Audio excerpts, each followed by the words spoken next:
We look out then over what is a very sunny day here at Jarama. This is the Jarama circuit just outside Madrid. This venue hosting this weekend the Jarama Classic event. A majority of the grids on the circuit are historic racing inclined. However, the Iberian Supercars, the Supercars Hispana series, fronting everything this weekend. So it is the modern touch, shall we say, on the event. We'll be bringing you action from the Supercars, from the Carrera 80 and Group 1 Portugal combined grid, the single-seater series historic endurance over the course of this weekend. The Iberian Historic Endurance will follow both of our Supercars races today. And that is always a great variety of cars from the early 60s up until the mid-70s, and everything from sports prototypes to very production-based touring cars. But we focus for now on the Supercars races that are about to take place. You can see the conditions there looking pretty well perfect at 26 degrees Celsius. Perhaps the track temperatures will be a little bit excessive, but it should be good weather and good hunting for these drivers. Almost no wind as well, it must be said.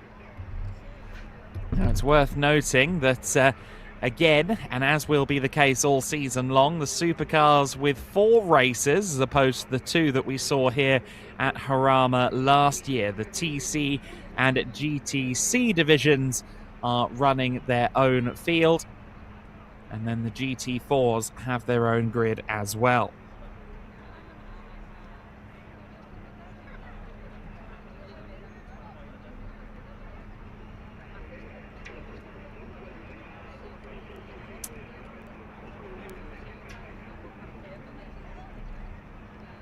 It will be a pit stop race, as is custom here in Supercars Hispana and in Iberian Supercars, broadly speaking. And that means that in a lot of cases you'll also see a driver change, and with that will shift the dynamic of the race.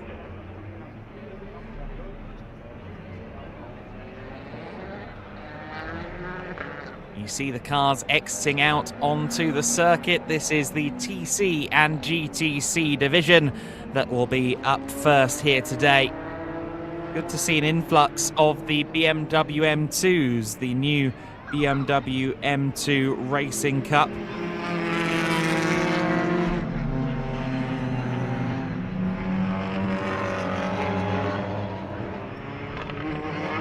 Which is a new classification for this season.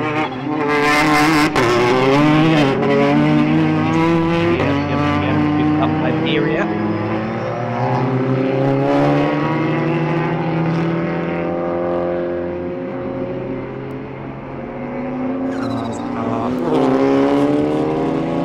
Their way out onto the circuit.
T4's touring cars all on this grid. You see there some of the Porsche Cup machinery, a few 997s out there on the circuit, but also a few of the slightly newer 991.1s. I don't think we've got any 991.2s out there this weekend. But the Porsche Cup car, a very popular choice on this grid. The question, I think, on everybody's lips coming out of Portimao as it pertains to the overall proceedings in this series. Daniel Teixeira with a double win last time out in his Hyundai Elantra N PCR.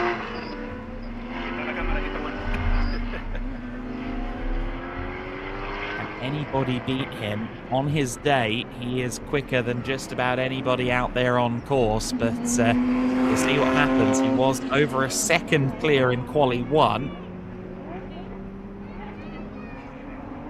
Will that consistently hold true going into the races? We'll have to see. Here is the track map in question, 16 corners of this circuit. You can see there some of the corner names, a real homage to some legendary locations, and also the late and much missed Maria di Villota with the last corner named after her. Of course, Maria's father, quite a technical layout, some pretty high speeds as well, and some good overtaking opportunities. Of course, the primary one after the long flat-out run to the first corner.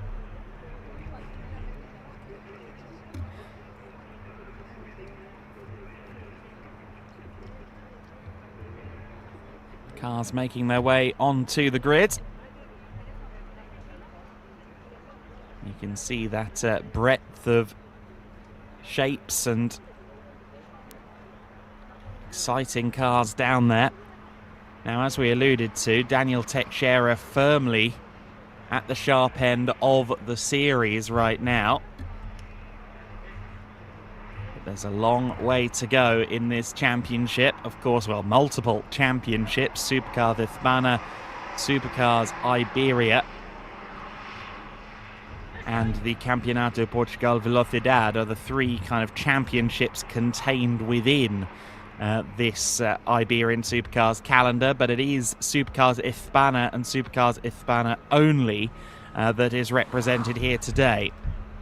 So just the 1 point consideration to consider, and I say that with a wry smile because it gives me a little bit less maths to do, which is always welcome. I'm an honest man.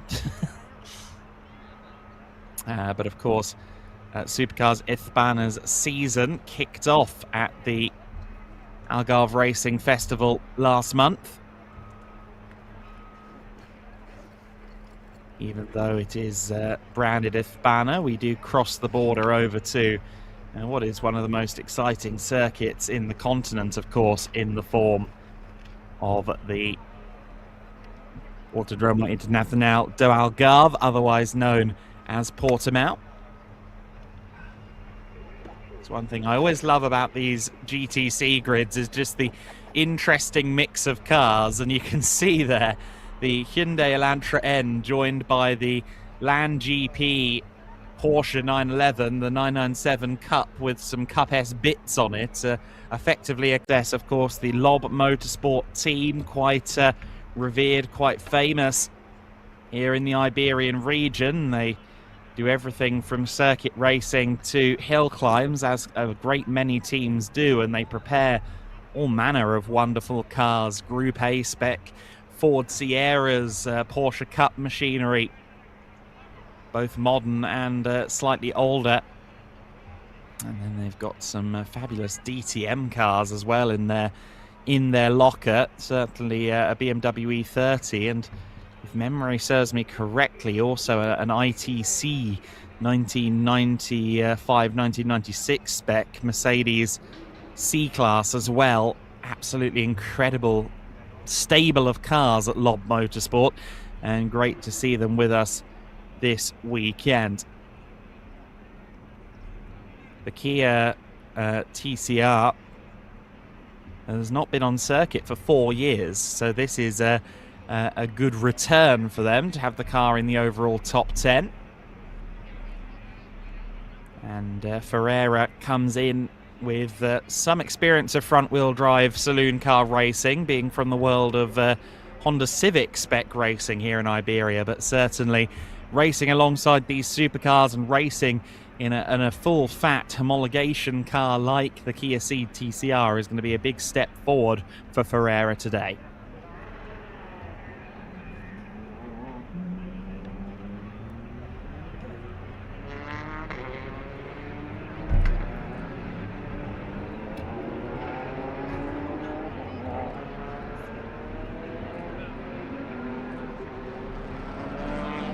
We are rolling then on the formation lap.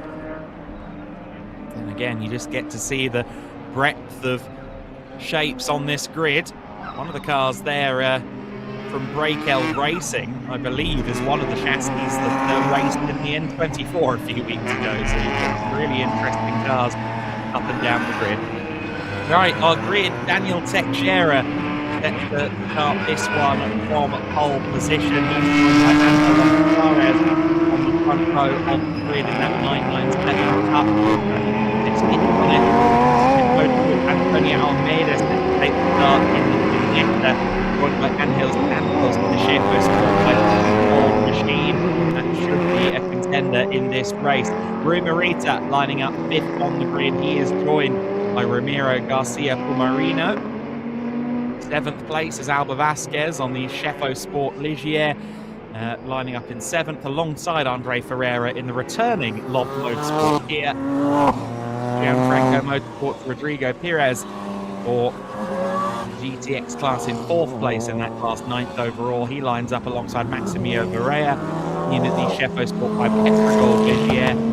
Stephanie Hobeika is next for TRS, their McLaren 570S GT4 fleet, just the one car out this weekend. Nicole Drought in the Protec Motorsport Porsche, lining up in 12th place. Vitor Costa, 13th from Monteros Competición, the 73 car. 14th on the grid is the Breakel Racing Porsche Cayman GT4 CS of Alvaro Fontes. Great to have Breakel Racing here again. They are a team that has had a great deal of success in the UK and also in Germany as well. They've been a regular part of the N24 and the NLS, and in fact they are partially based now in Germany and have made the trip down to Iberia. Great to see them here. The BMW M2 Racing Cup is being led by Diego Sirgado for BFast Motorsport. He lines up 15th alongside Bernardo Passana. An all BMW M2 Cup row there. Dave Bennett is next, 17th on the grid in the Protec Motorsport Porsche that he shares with Marcus Fothergill. That car is 17th. Francisco Robiqueros for Lob Motorsport is 18th. And then Pedro Raposo from Protec Motorsport, another Porsche Cup car, there at the back of the field.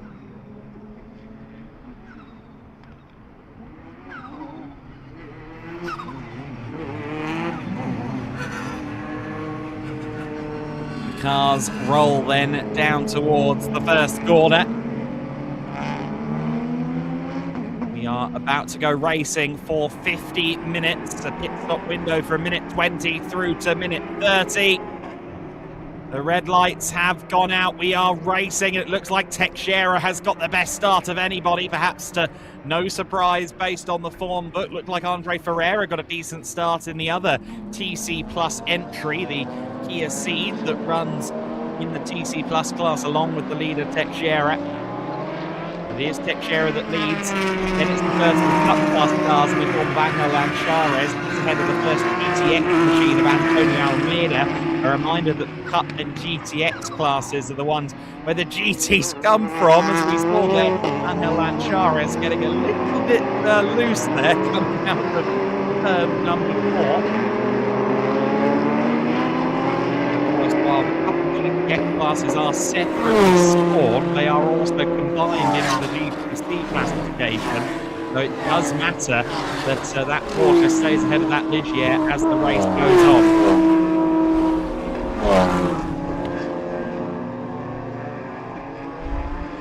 We head down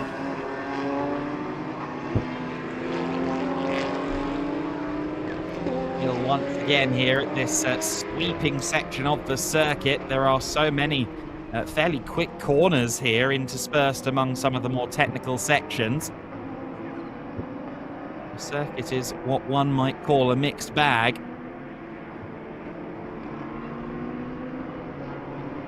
There is certainly a lot going on this circuit. It's a mental test of a driver. That technical first section always giving way. Through some of the fast corners in the middle sector of the circuit. So after one lap of racing, you see Teixeira doing what he does best, driving away from the field. But look at the little Kia Ceed up into 4th place already.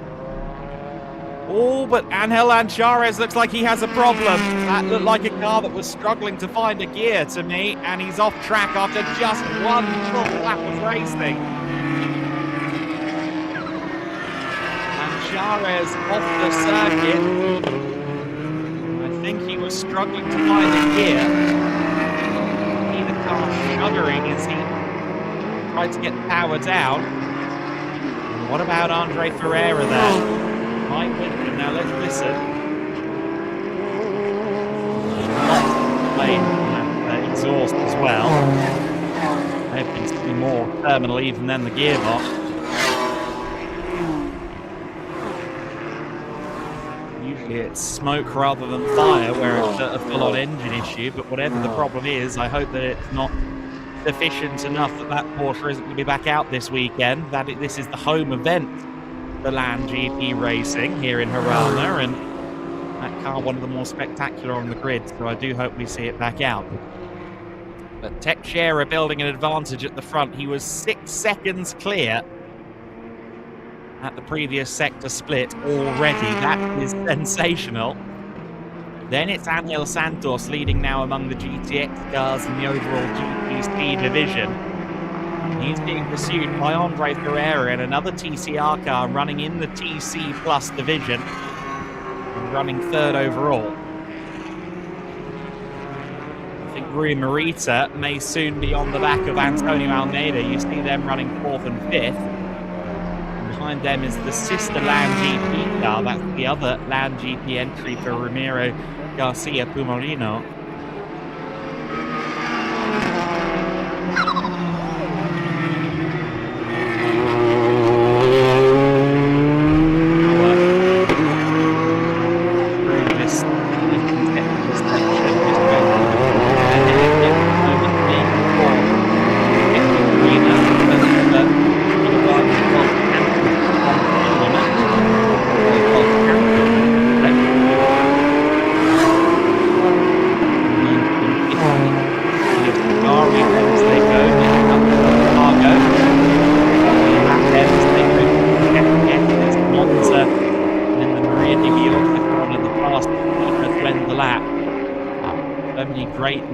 Are paid homage to here on the track map here at Jarama. First section of corners is Nuvolari, followed by Fangio, Varzi and Le Mans. Of course, we are just 1 week out from the Le Mans 24 hours.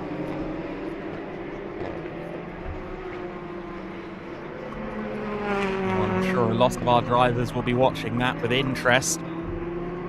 Now the focus is fully on the race at hand, and Rui Morita should have the straight line advantage in that Porsche over the top with Ginetta. Will he be close enough to challenge? He's certainly not quite there yet.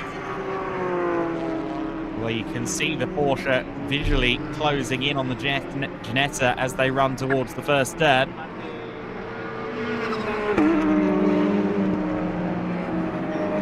Of course, the Ginetta much lighter, a custom-built race car, if you will, a lot more in common with, say, a tube train in America than Porsche, which is a lot more production-based.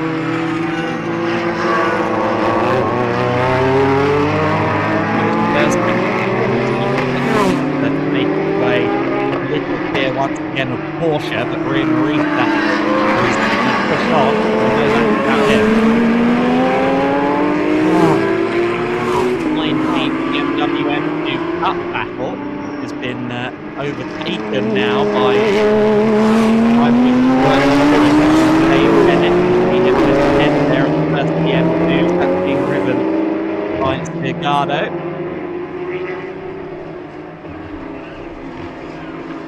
Interesting addition to the calendar this year, the BMW M2 Cup Iberia. Prize money on the line as the season goes on, so I think we're going to see a really intense fight as the year goes on. We only had the Roby car last time out in Portimao, but now we're up to 3 cars, and I think we'll see more in the class as the season goes on. Rita just leading there, Garcia Pumarino, who looks like he's closing in his Porsche 991 Cup. 2 identical cars, 991.1 spec machines. One being raced from the Montelas Competicios stable, Rita's white and orange car. The Land GP entry of Garcia Pumarino, the nasty old 997 last on the front row, and unfortunately exited stage right for the race was from lap old.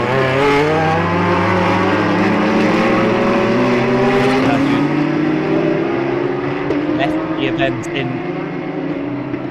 now with a mixed bag of results. Sunday, flag.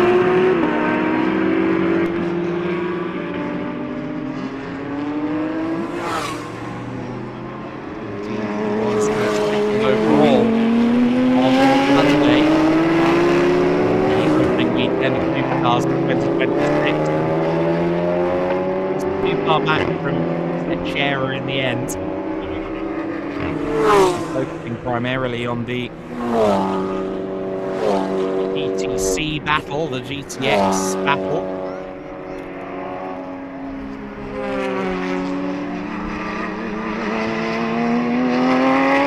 Unfortunately, the Breakell Racing car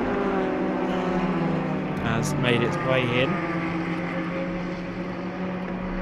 to the pit lane with electronic issues.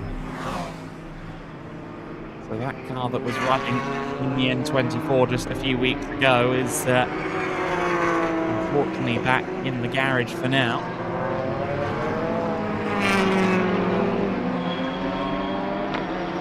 Guerrera still right there on the back of Santos in the battle for second place.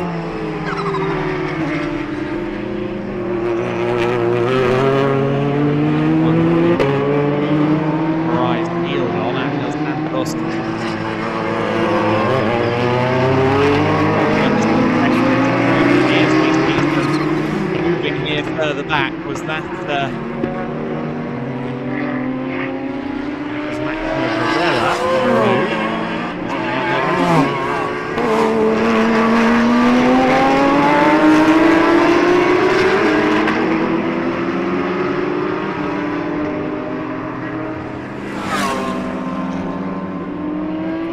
Joaquim Teixeira, da Team Boss JTC 59 Racing Team. Joaquim, foi bom início de corrida, mas o Daniel neste momento já está a gerir o seu andamento. Sim, ele tem de ter algum cuidado por causa dos pneus, com a temperatura que está em pista. Estes pneus, para mim, corridas de 50 minutos é muito difícil, eles estão mais vocacionados para corridas de 30 minutos. Nós temos de ter algum cuidado, esta pista desgasta um bocado os pneus e ele neste momento está a tentar manter a distância só para o segundo classificado e procurar acima de tudo fazer essa gestão de pneus o melhor que conseguir. Para o resto da corrida, portanto, vai ser uma corrida de gestão, sobretudo de gestão, uma vez que o andamento é evidente. Sim, ele tem bom andamento e acho que ele vai ter de fazer essa gestão o máximo tempo possível. Vai tentar ganhar a corrida, que é sempre o nosso objetivo em todas as que participamos.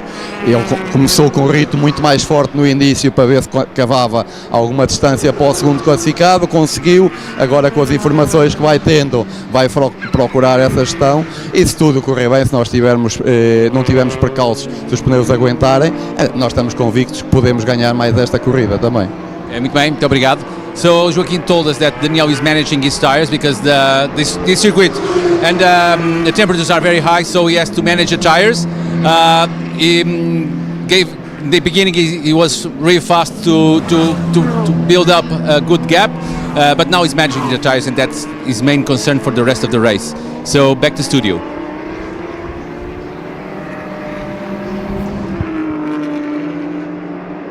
And watch on as Varela is now on the back of Vitor Costa out there on the circuit. This is for 7th overall. The Cup class car running out wide there. That could be the opportunity that Varela needs to go side by side. Heading downhill now. Can the Ligier sweep around the outside line? Yes, gets it done before the corner. Maximo Varela then up into 7th position in the Schaefer Sport Gold Ligier JS2R.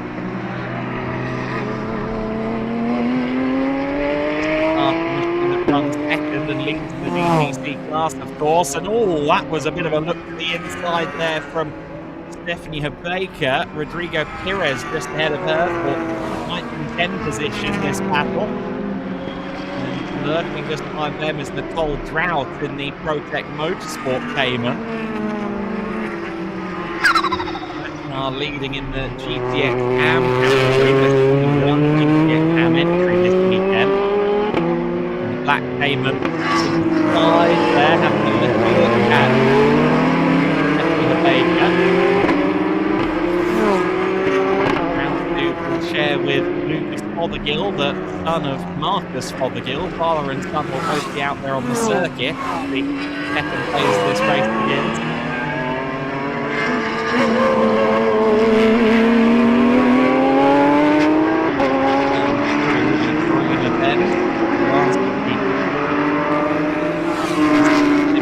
Before they head uphill and that section of this Jarama circuit. Of course, a former Spanish Grand Prix venue, this circuit has played home to everything from European Le Mans.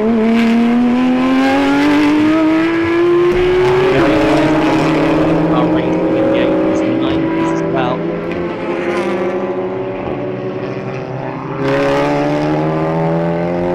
They played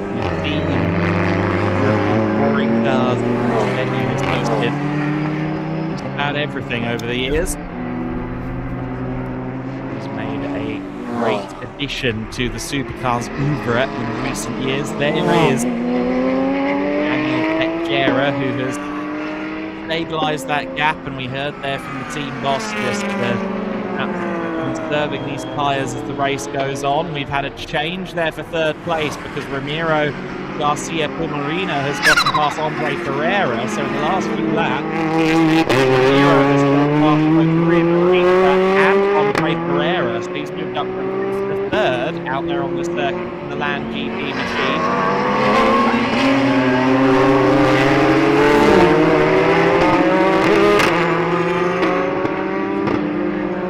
For his next target will be 133 car. Now I see that the driver identity has changed. They Alejandro Arriba now to the hill.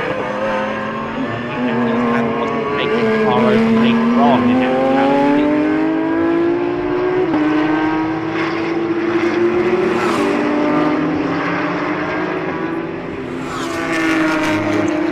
Era running up the hill. Quick look at the driver nominations. Where it comes to that 133 car. It was, yes, Smith in Arriba in 3rd. So that was the of the driver. Here's Arriba driving in 2nd place, at least driving in 2nd place for now, but Ramiro Garcia is right there with the Ligier already.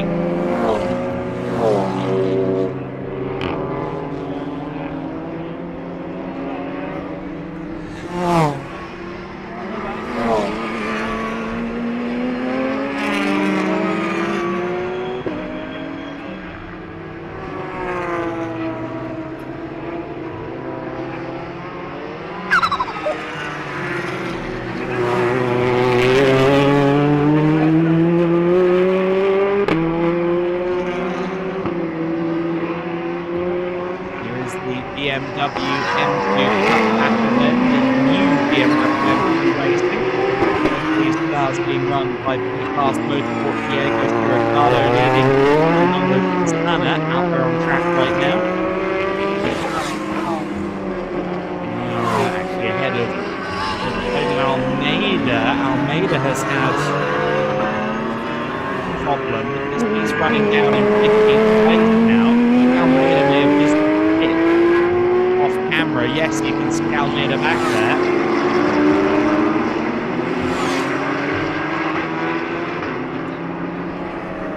Almeida's had an issue and is now running towards the rear of the field.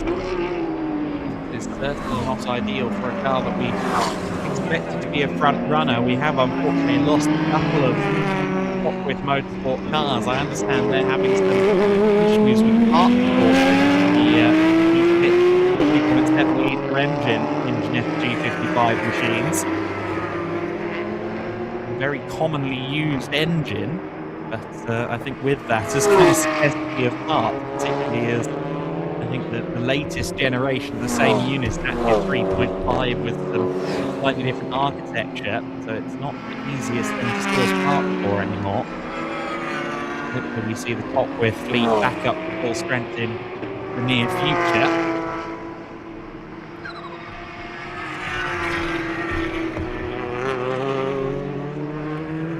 Watch on as the Ligiers do battle. Alba Vasquez being pursued by Maximo Varela for 6th and 7th place, and Andre Ferreira is into the pit. The Kia Ceed has been dropping down the timing screen, it's now in the pit. So the Kia in the TC Plus class has unfortunately had some sort of malady out there on the circuit and has limped back into the pit lane, but that Kia a unique sight in PCR competition these days, and indeed they never really built many of them, so it's not a car that we've seen much of point blank. I was rather looking forward to seeing what it did in Ferreira's hands, and it was running well. Unfortunately, it's now in the pits. The battle for second place is getting closer and closer, and indeed the position has swapped.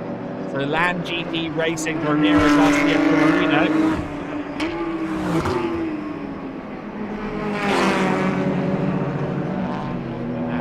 Had a position swap. There is the battle for second, third and fourth. You can see that Porsche has gone through.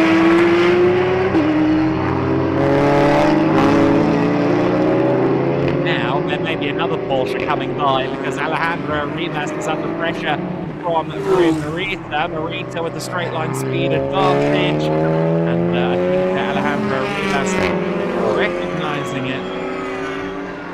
That Porsche was too strong in a straight line, flew past. Marita was up to third position, and that means the cut top two. Once again, line astern. I'd love to know how Ramiro Garcia Marino got past Marita, because we didn't see that on camera. There was a moment where he looked like he was running wide into the first corner. I don't know whether he maybe made the lunge early on. We joined the shot too late for me to say with any great certainty, but what we can now see in front of us is Ramiro Garcia Marino on the charge. Marita trying to give chase.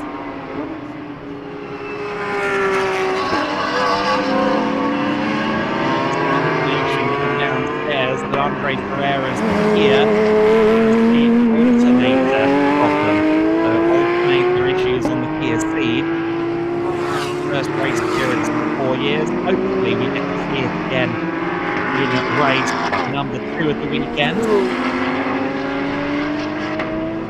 Take place tomorrow, of course.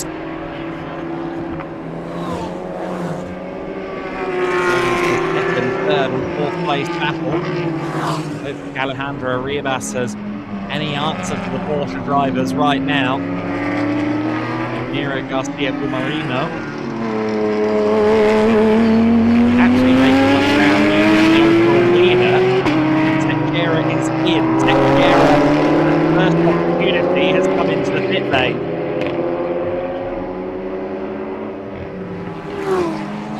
Our overall race leader is in the pit lane. And the lead therefore to those dueling Porsches. 59 car. Stationary for now.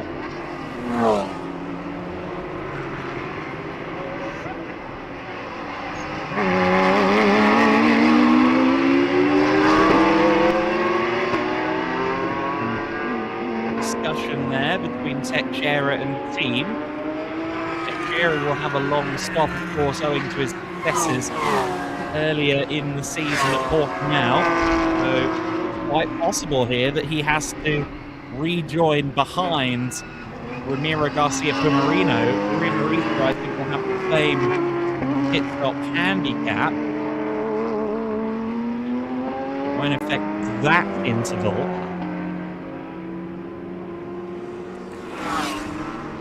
Here are your leaders, Garcia, Pumarino and Rui Morita, who've inherited the race lead after the pit stop for the Hyundai. Now, will they both pit at the same time? If I were Rui Morita, I'd maybe try and get myself some clean air by pitting earlier than Garcia Pumarino.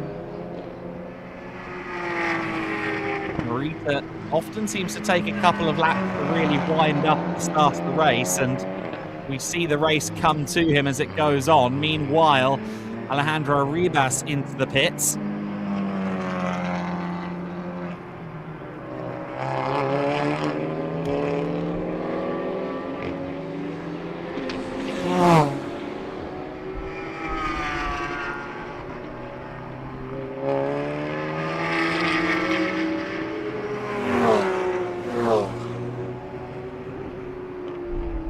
Porsche's curb hopping.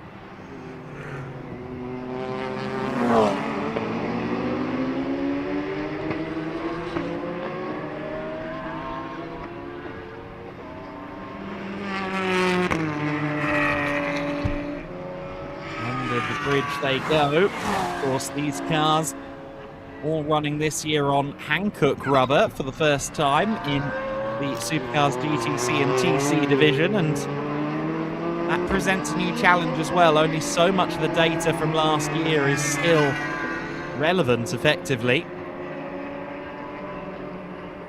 Lots of cars in the pits at the moment. The 133 Ligier we saw dive in, the Vitor Costa Porsche in as well. Indeed, a lot of our drivers have elected for an early stop. These two, Garcia Pumarino and Rui Morita, are really the outliers here in continuing on, and they can keep driving around for almost another 6 minutes if they want to. Neither party hits this time by.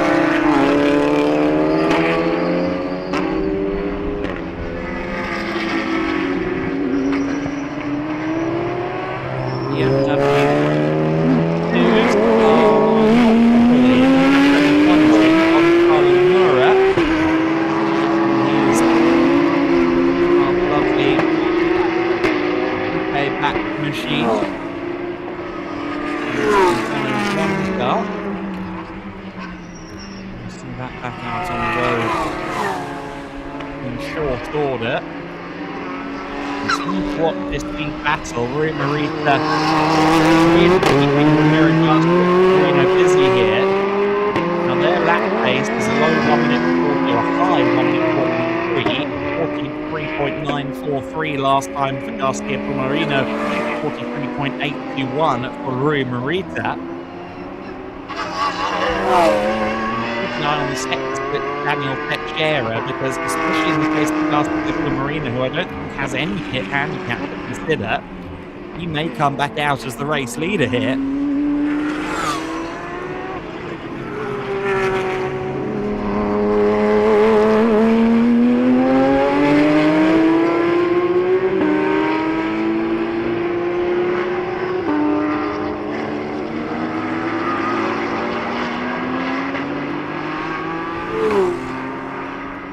There is the 69 69 car. Now there's a car that we can expect to charge forward. Marcus Fothergill has taken over the 69 from Dave Bennett.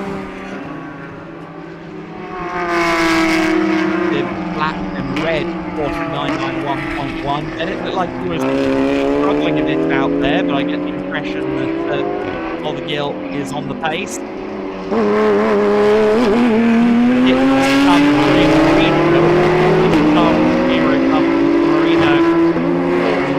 race lead. Now that car does have a little bit of pit handicap actually. It has 123 seconds, so that's a 3-second handicap. 120 is the base time that everybody has to serve for it now.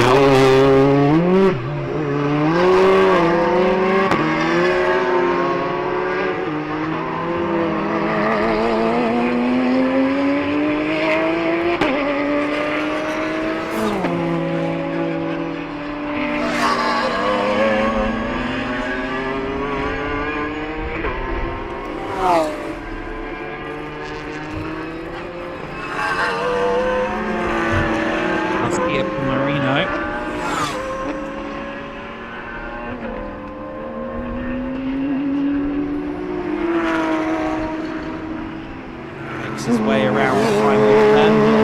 Trying to hit this time. No, another lap.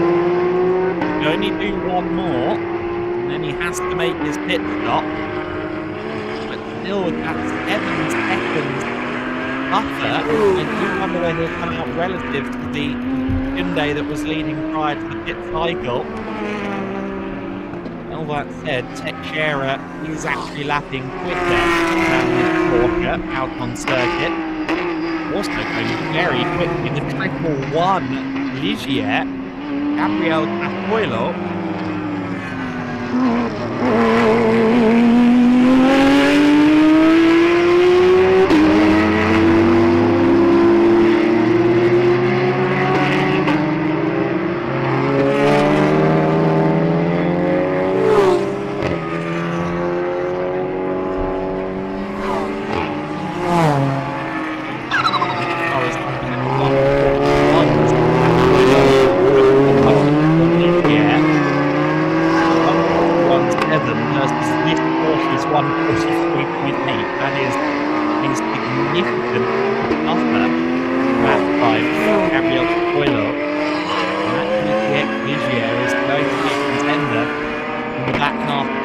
Although he is quite the way back from Andres Santos, even out there on the circuit. So I think he's going to have to make up quite a lot of time to be a contender.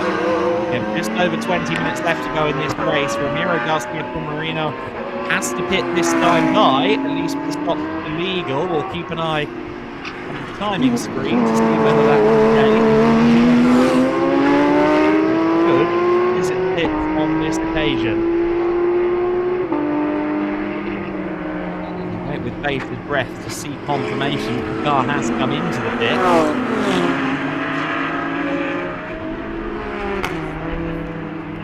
I think it should have done.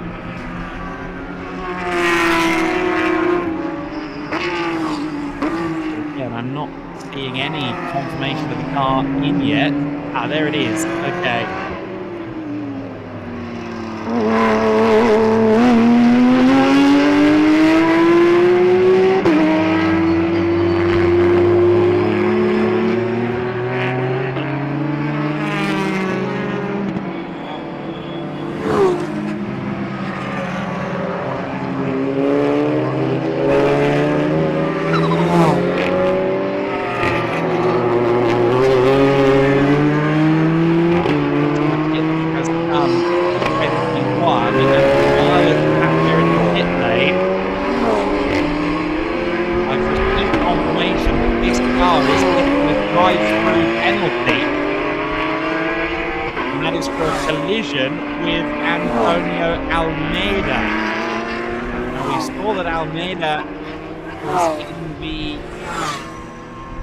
Stages of the order, and we weren't sure why. It does appear that this number 21 car is the responsible party.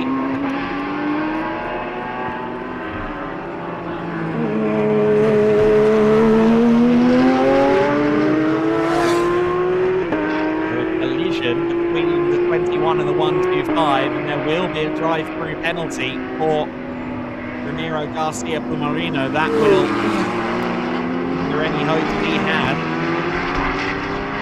of fighting for an overall podium.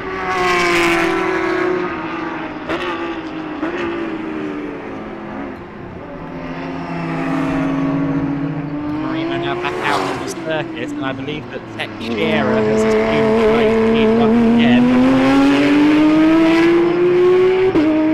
Meanwhile, we see Lucas Fothergill, who's now all the way up in 9th place.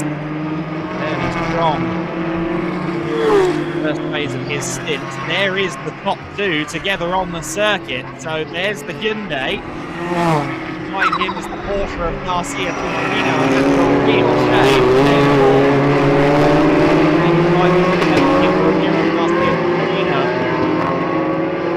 Rather as anticipated, Garcia had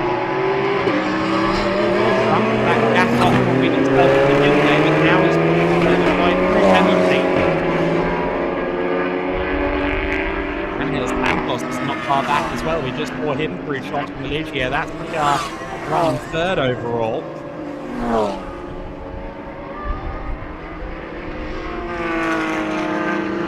So after the pit stop phase, Daniel Teixeira, who we watch here in the Hyundai Elantra NTCR that lead, Ramiro Garcia Pumarino in his red, blue and white band racing Porsche runs second. He has a drive-through penalty looming over his head. Angel Santos runs third in the first Chefo Sport Ligiers. Then it's Rui Morita in 4th place, Gabriel Cafoilo in 5th position. Yao, the rally racer, in 6th place. Nico Costa in 7th in his Porsche, as we just saw there. Ramiro Garcia Pumarino back into the pit for a drive-through penalty.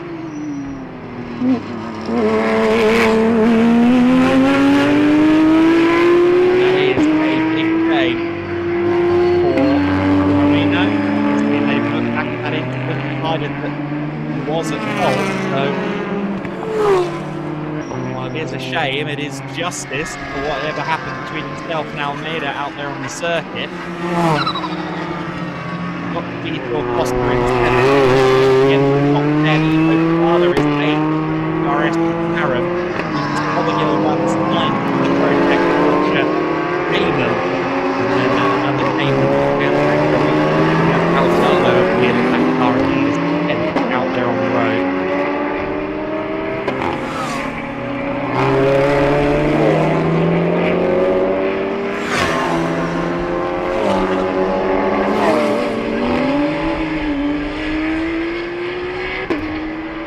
Teixeira. And through the S's section once again. The Elantra currently on course for its third consecutive win this year in the overall standings. Of course, it was uncontested in his PC Plus class before now. This weekend he's got an in-class competition from the Kia, but that car has withdrawn from the race with an alternator issue. But Teixeira can simply focus on managing the gap to Santos behind him.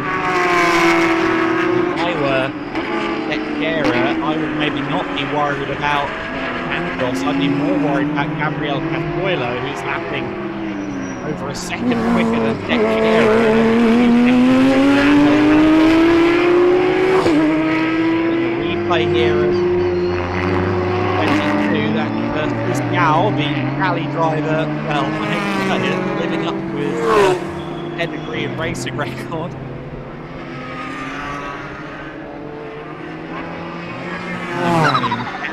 Is Tuxiao.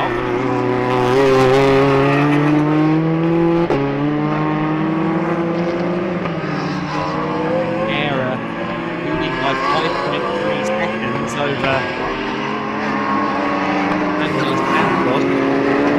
Santos in turn only has 3 seconds less than 2 seconds between himself and Gabriel Cafoilo. And then there's Rui Morita, who's about 3.5 seconds out from Gabriel at 1. Morita leads the cup class fairly comfortably after the penalty for Ramiro Garcia Pumarino, which has dropped him down to 5th overall. So Pumarino now runs in P5 and is 14.6 seconds behind Rumarita, so I don't expect Rui under any real fire for that cut fast lead. Of course, he would quite like to chase down the GTX cars to try and score more points within the overall GPC class. Despite the fact cars are in opposing categories on the timing screen, they do go head-to-head in points. So if Rumarita can leapfrog one or both of those Ligiers, it would be worthwhile, but no one is matching the pace of Gabriel Coelho out there on this circuit.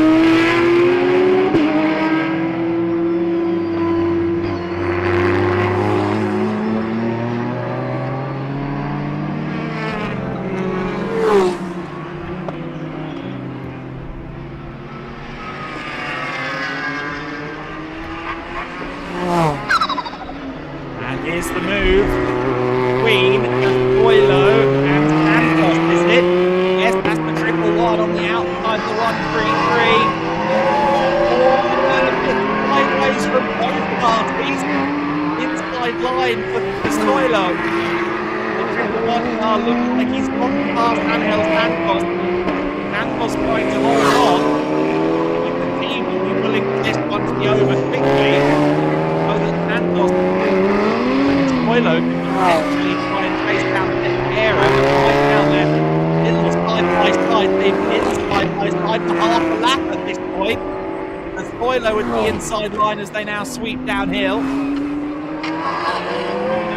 Here's Coelho, he's moving up to 5th place now at least. Santos being faced and giving a fight here, and he's going to come back again.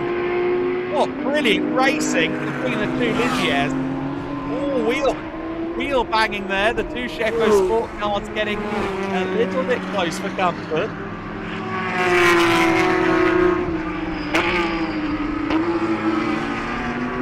Coelho has moved on by next target, Daniel Teixeira.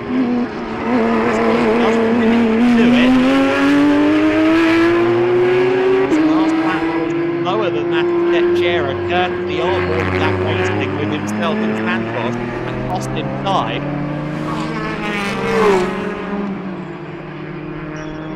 He saw he was capable of 1:42s, and I think he can continue to do that, but I also think that Teixeira is leaving something in the locker later on. If Coelho can ride home in the race leader, will split his next interval. The gap is closing. Gabriel Coelho, now that he's free of Angel Santos, he's driving away. Look how quickly he's built himself, 2 seconds worth of gap there. Go down to the pits. We are with Bernard Passanha, Nathan Corbett's teammate, who is leading the M2 Cup division. Bernardo, it's a good debut for you in this race, in this championship. Yeah, we're getting used to the car, but now I had a medium start. I lost a bit to the leader, then we were really fast and we started clocking in, and we finished right next to the leader. Now I passed the car to Nathan, we're ahead, and he's doing a good job, and needs to be careful because the tires are getting worn out and it's getting hard to pick the front, but yeah, a good debut. Yeah, it's a good way to start the season, winning your division, and also debuting in the SPAC Junior team. Yeah, it's been nice. The team is great. This is a good initiative from SPAC. We're all friends, good atmosphere. The car is nice. We're still getting used to it. So yeah, happy to be here and happy with our pace. We're fast. Okay, thank you very much, and good luck for the rest of the race. Bye bye. And back to studio. Thank you, as always, to our reporter down there, Jorge, giving us the inside line information. Coelho then continues to chip away at the gap between himself and Teixeira at 5.7 seconds. And as Santos, meanwhile, is increasingly seeing a white and orange Porsche in his mirrors. down under 1.5 seconds now between Angel Santos in third overall, Marina fourth. So this is for an overall podium. It's also for second in the overarching GP class.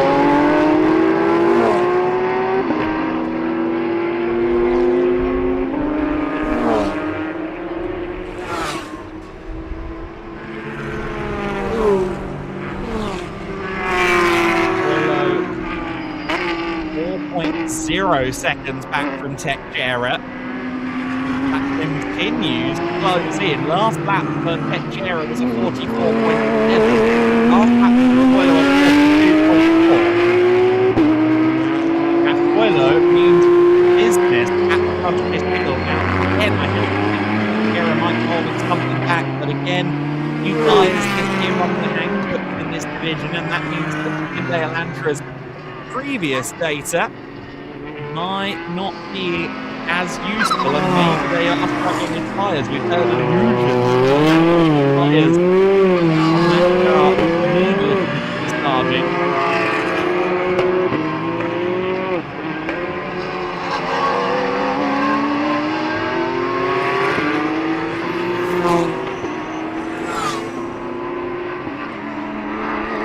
This battle for third place as well, because Marita was over a second quicker than Angel Santos in the previous lap, and that gap is at 1.1.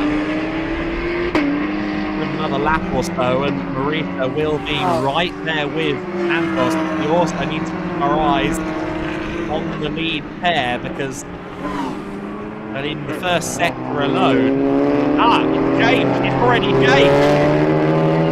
Gabriel Coelho has come across the line as the race leader.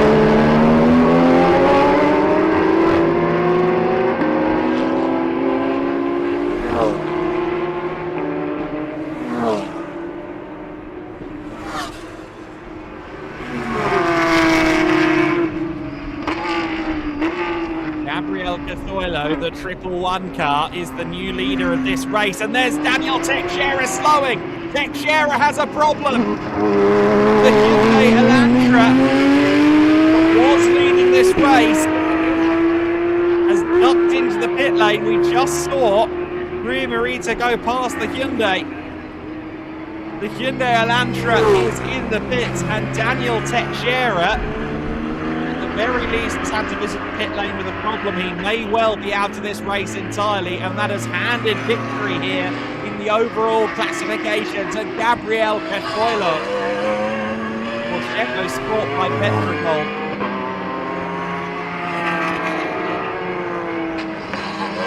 There's the Teixeira car in. What a turn up the look this is, though, from Gabriel Coelho, who took that car over from Maximo Varela and has absolutely flown ever since. Started 10th on the grid and is now in a comfortable race lead.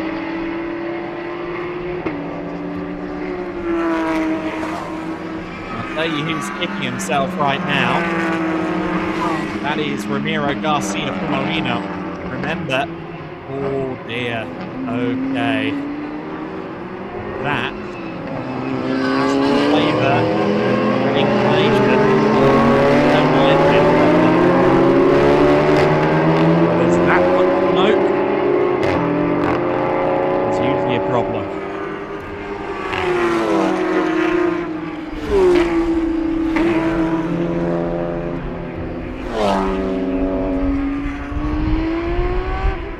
That's a huge shame for Teixeira. Rather than engines, and that at least is good news. But thanks to Jorge down in the pit for that. He's confirmed they're saying it's a clutch problem. But all the same, not the way that anyone down there in the JT59 camp thought this race was going to end. Here's Vitor Costa picking his way through the M2s. He's now running 6th overall, but not far behind him, as we can see, is the McLaren Vivo Prada. He's going to keep himself on the move here. Prada trying to find a way around the BMW. The BMW M2, the kind of baby BMW coupe, looks rather massive in comparison to the McLaren.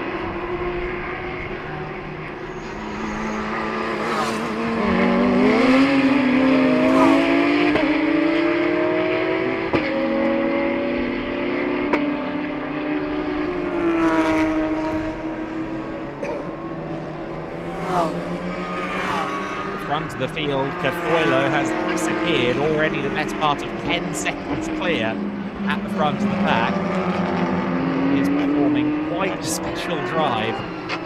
That was 11.2 seconds clear. He is landing so much quicker than Daniel Santos. Santos doing the turn as the car field is back out that brake. May have had a little bit of trouble somewhere as his gap has extended out again.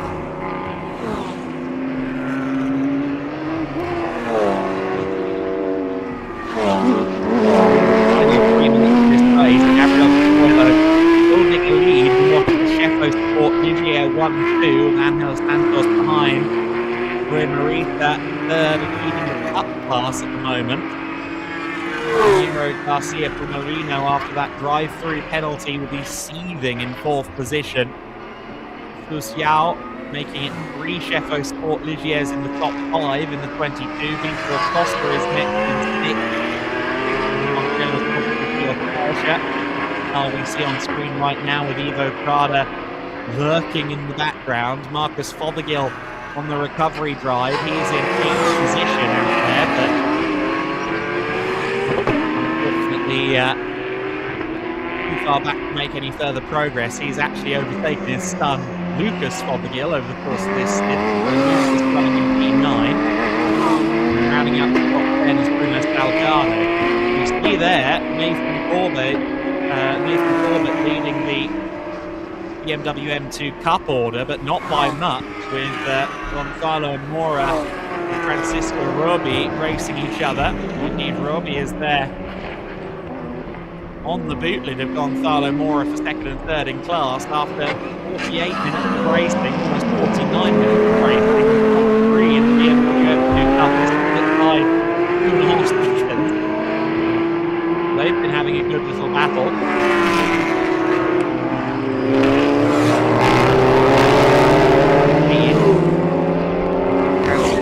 May find her way through before the end of this race. Final minute of this race, final lap now for Coilo, who is, in my reckoning, just behind these BMWs on the circuit.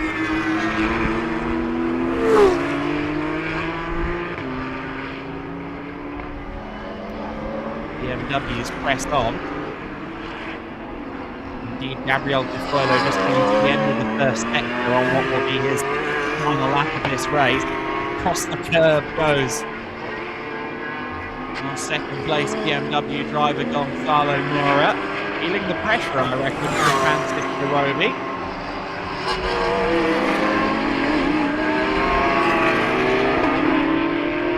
There's your leading car, Gabriel Cafoilo, who continues to press on. Nice controlled slide there as he bows out of the corner.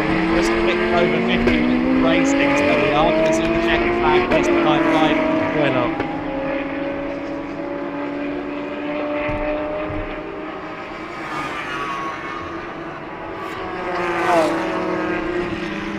What a stint he has had, even if Teixeira had continued on. Potentially Cafoilo was going to catch, although of course we can't be sure of that because the development of Teixeira. Either way, what a drive. Gabriel Cafoilo, he will head to the top step of the podium. He will do so with his teammate in tow. And Gabriel Cafoilo celebrating the overall and victory. And and Alejandro Rivas. Rui Marita wins the cup class with third overall. Next across the line in fourth place will be the recovering from penalty. Land GP car, Ramiro Garcia Pumarino, he crosses the line, 4th overall. Bittersweet result, that, a very positive result on their home turf for Land GP, but of course the other Land GP car didn't make the flag, and of course, if Garcia Pumarino won the cup class without the drive-through, I really think he could have done. Xiao comes across the line to take 5th overall and 3rd among the Ligiers from Chefo Sport, who have dominated with a clean sweep of the podium in the GTX class. What a result for them. Vitor Costa comes across the line to take Ivo Prada 7th, then it'll be Marcus Fothergill 8th place. There is Fothergill just ahead of the BMW M2 Cup winner, Nathan Corbett. Corbett with a strong result. Gonzalo Mura taking 2nd in class, holding on, despite the best efforts of Francisco Roby Queiroz. Your winner, Nathan Corbett, for B-Fast Motorsport. Given the Venti may have also been around for the N24 of the NLS race earlier in the year. It's one of the sponsors of the Nürburgring 24 Hour. A lot of cars that have been very busy this year, a lot of drivers that have been very busy this year.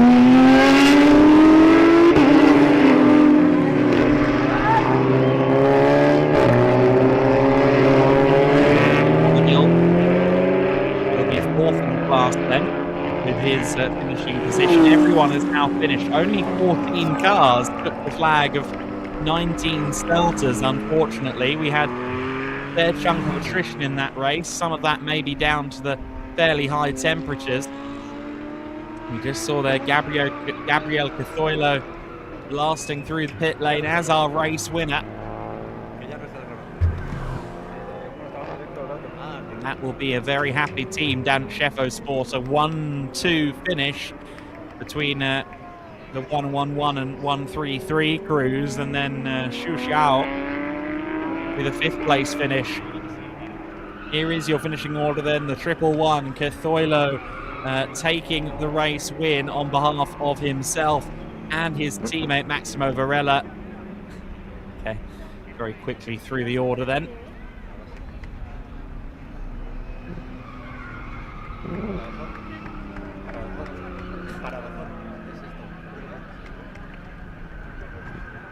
In 2nd position, Anel Santos and Alejandro Ribas. 3rd position for Ria Morita. 4th position for Ramiro Garcia Pumarino. Xu Xiao in 5th position. Vitor Costa in 6th for Montelos Competición. 7th position, Ivo Prada in the TRS McLaren. Marcus Fothergill in 8th place in the ProTech Porsche. Lucas Fothergill in 9th in his ProTech Porsche. Bruno Salgado in 10th for Gianfranco Motorsport.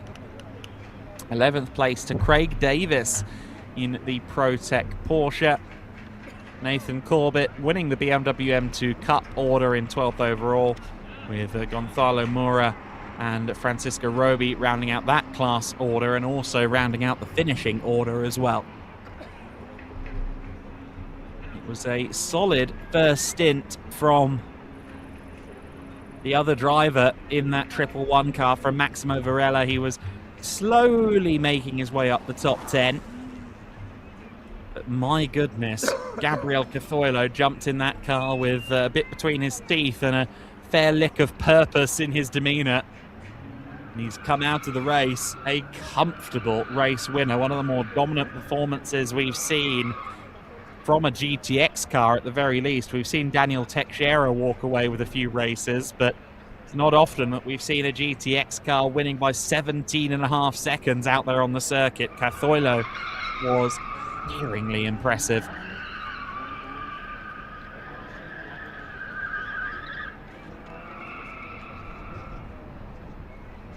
Countdown. Sounds like we're going to go down to the pits. Let's go down to our race winners and go down to Jorge as well. Okay, here we are with Gabriel Cathoilo, the winner of the first race of GTC touring cars in Jarama. His teammate is Alessandro Varela. Gabriel, it was a hard race. You came from behind, but in the end, the result was magnificent. Yeah, it was amazing. I had a great feeling with the car, even though with the temperatures it can get quite tricky. But we managed to get to the first place without the need of any safety cars, and I'm very happy with the result. Very happy with the pace. I made good decisions when it was to overtake. So yeah, I'm pretty happy with it. And what was the main challenge in this race? Getting to P1 actually. Angel Santos was quite far ahead. It was very tough to catch him. He was quite fast as well. In the beginning I was having some trouble, but then got used to it, got better with the car, and yeah, we managed to get to him. Okay, thank you very much, and congratulations. And now you have to go to the podium. Thank you very much. Thank you. Back to the studio.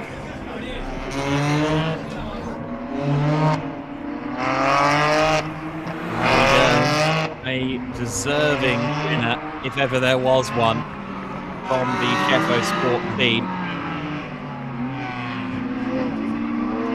It was a great drive from Gabriel, sharing those spoils with Massimo Varela. You can hear that the next grid of cars is already running around out on the circuit.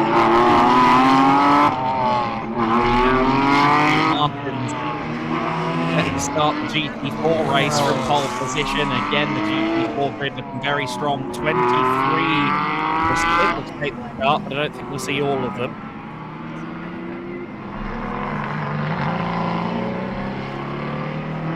And a few technical issues. The prior sessions, indeed, the Vieira Porsche, the 888 car, not starting after a crash. Highlights then from race 1 in the GTC and TC division. Teixeira was out to an early lead in his Hyundai, and unfortunately the driver that was giving chase early on with an issue, Angel Lanchares, only making it through one lap of racing before problems with that car, Porsche. That left Teixeira out to a fairly lonely lead at the front, but it was all change in the back. Ramiro Garcia Marino was among the drivers making headway in the early stint of the race, while the BMW Liberia battles stayed close all race long.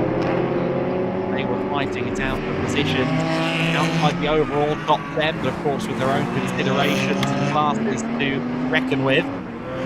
Marita, who'd been overtaken by Ramiro Garcia Marino, was giving chase to blue, red and white Porsche, but that car had been in contact earlier in the race with Antonio Almeida. And that unfortunately met the Porsche a drive-through penalty after the mandatory pit stop, which he served at the last opportunity.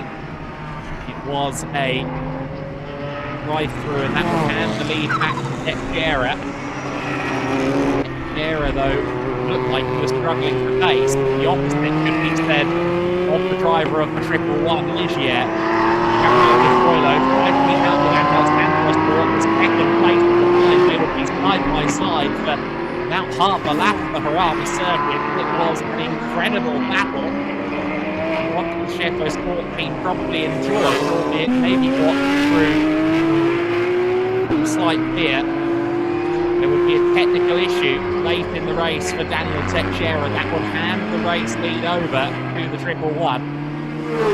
It would be Varela and Despoilo that took the lead. Teixeira hits the pit with what turned out to be clutch issues. A smoking engine bay, never a good sign. Unfortunately, the TC Plus driver, the driver who won both races at Portimao, not seeing the flag. Race 1 of the weekend in the GTC division. The driver that took the flag first was Gabriel Cafoilo, the GTX class winner. He and Maximo Varela winning the race. It would be a 1-2 for Sheffield Sport by Petrogold, an ideal start to their weekend.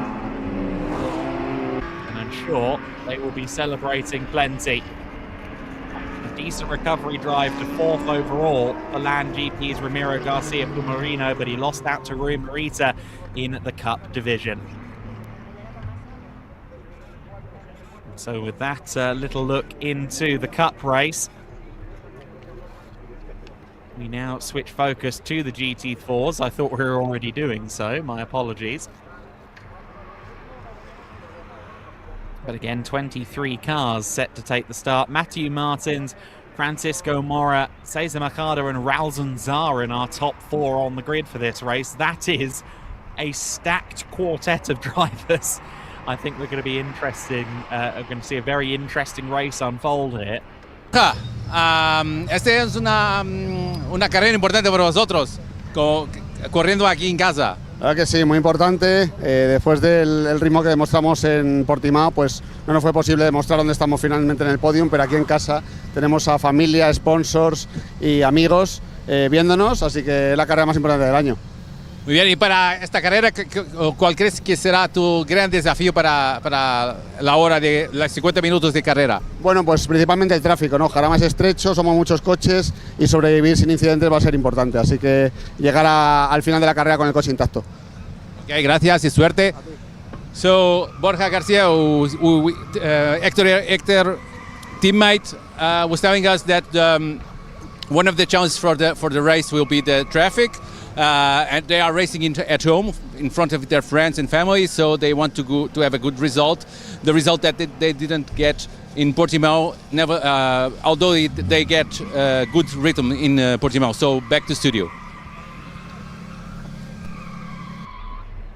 3-minute board up already. We're running slightly behind schedule here today after some red flags over the morning qualifying sessions, and that means that they're not hanging around where it comes to the grid procedure. Our crews making their way back already. Someone knows they're on TV. You can see some hands being raised up into the air. Now, an interesting story emerging from 8th on the grid here. Roberto Faria for the Gianfranco Motorsport team. You may remember that car was a non-starter. Roberto and Joel Bergstrom in Portimao, and back then it was an Aston Martin. Well, things have changed somewhat, and for this weekend, the 722 car is a Toyota. That car is the actual chassis that the Nebesh brothers usually drive, and they're absent this weekend. They'll be back for Villarreal, but Joel Bergstrom and Roberto Faria jumping into a whole new car just yesterday in the form of the Supra GT4, which of course is the popular choice here in Iberian supercars. A real stronghold on the market down here. And in fact, the Jarama circuit is a destination that was used in the European launch of the Toyota GR Supra. A fact that I know because one of my journalistic colleagues at the time may have met a barrier in the Supra.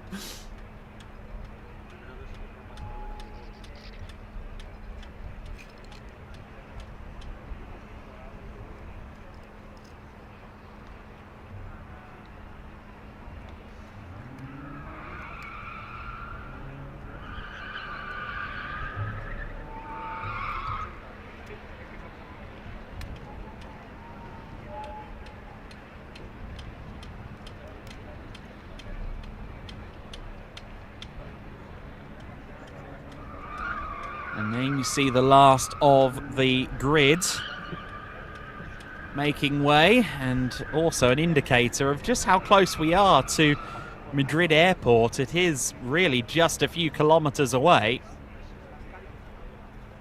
This is a wonderful location in terms of convenience, certainly for drivers and travelers coming in.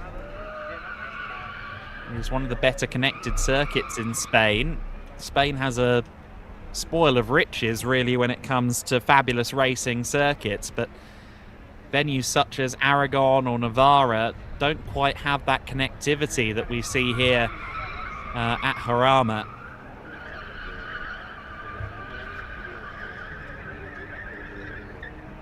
They also don't have the ever-present soundtrack of what sounds like a drift school going on.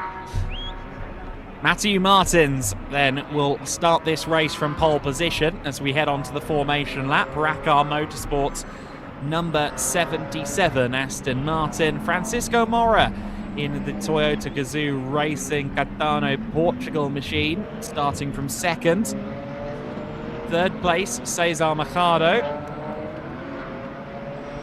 On the number 4 car, the Speedy Motorsport Supra. Raul Zunzaren in the other Speedy Supra, 4th on the grid. In fact, no, sorry, he's in a Speedy Cayman, of course, in 4th on the grid. Jose Carlos Perez in his chrome bronze Toyota Gazoo Racing car in 5th. And joined on row 3 by Rafael Riani in the SMC Motorsport Aaron Artura from 6th. Alfonso in 7th. Roberto Farrier in the 7th. The new for this weekend Toyota Supra. Others have loaded out. Thomas Ransella, 9th in the NM Racing team, Mercedes. Perez will start 10th for Bettina Racing in the Supra. Eric Janae, 11th, Promotion Motorsport BMW M4 GT4 Evo. He's ahead of Vasco Oliveira, the first of the bronze class entries for Rakar Motorsport in 12th in Aston Martin. João Aguirre Branco for Speedy Motorsport, only 15th on the grid. That's a little bit of a surprise. Imar Acosta for the CV/JP Motorsport entry in 14th, the Mercedes. Jarama Eso, another Mercedes, 15th for NM Racing team. Ricardo Costa, another NM Mercedes, starting 16th. Hector Hernandez Benito in 17th. That's the BMW M4 GT4 that Borja Hormigos will drive later on. That's the driver we heard from down on the grid. 18th position, Enrique Oliveira in 18th. Alfonso Colomina 19th in the SMC McLaren, the 27 car. The Porsche Cayman CS RS of Luis Calleros in 20th. Alejandro Vent in 21st.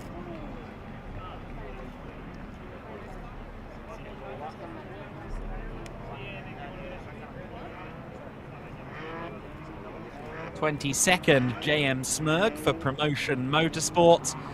And Carlos Vieira is, I think, not taking the start, unfortunately, with the damage to that car. And I think that is the only car that we're missing. It looks like we are only down 1. So that'll be 22 taking the start. Another healthy grid here in the Supercar Vithbana GT4s.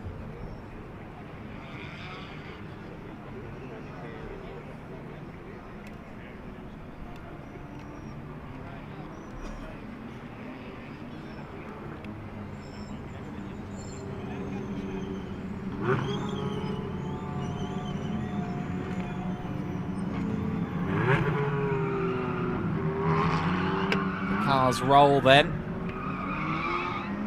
towards the start-finish line. The red lights on the gantry have gone out already and the race is underway. It's a good start from Matthew Martins, but I think the best start of all has come from Cesar Machado. He's on the inside line as they run down to the first corner. He's going to lead as they head through the first corner. What a start, a lightning launch from Cesar Machado. Through the Fangio bend they have gone, and now through Varkey. Machado leads it. Second place heading down the hold. A couple of cars kicking up dust as they make their way through the Varkey bend exit. Up into second actually is the SMC team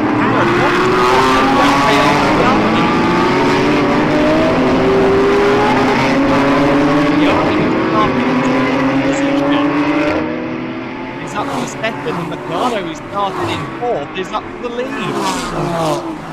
What an incredible start to this race.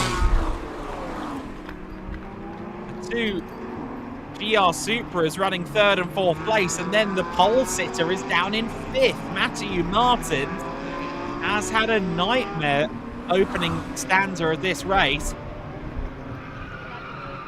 You know what we saw similar? It's the previous round, actually, thinking back to Portimao, we had a similar instance of that car kind of dropping through the field like a stone. And unfortunately, history has repeated. So Matthew Martins will be, I think, more than a little aggrieved by that. Meanwhile, Cesar Mercado at the front of the field, driving away. Riani there in second place. Certainly the experience advantage in that top two goes to Cesar Mercado, as I think we saw there, yes, Roberto Faria getting past Zara and taking position.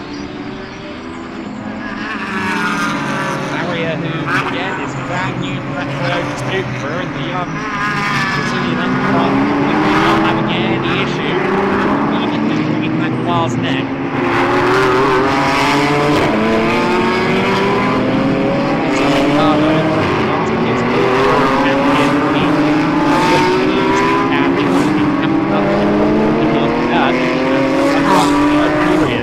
Championship. He won all three Iberian Supercars titles in 2024.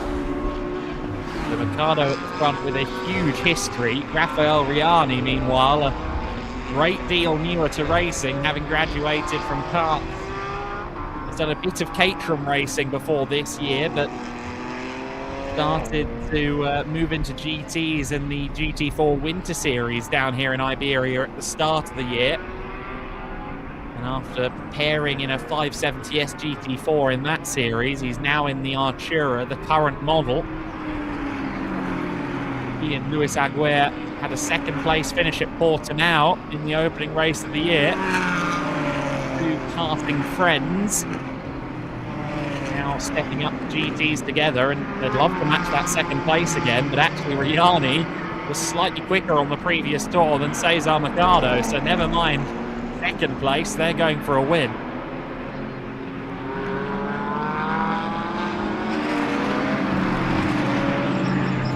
The number 14 was a 6th and a 2nd last time out in Portimao. Now they will have 5 seconds of pit handicap on their doorstep, whereas the 1 year and the pit handicap right on Riani is back to work.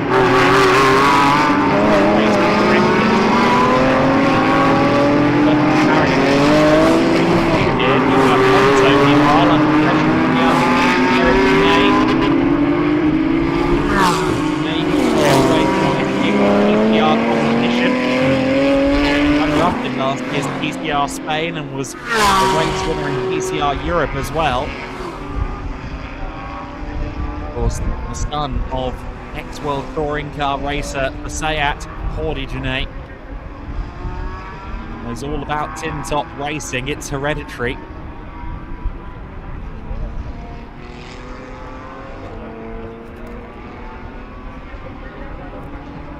Watching on there as Hector Hernandez is under some scrutiny here from Aguirre in the number 5 at Speedy Motorsport Toyota.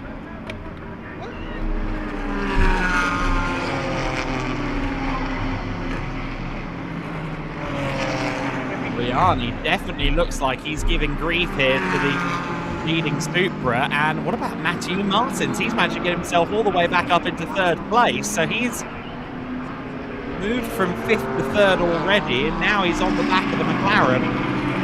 Martin's looking to rectify the issue. Started on pole, was finished by the end of the first few corners, and is now back up to P3. It's a little right here at the front. Toyota versus McLaren.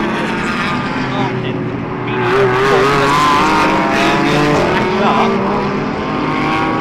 He's ahead of the outside track.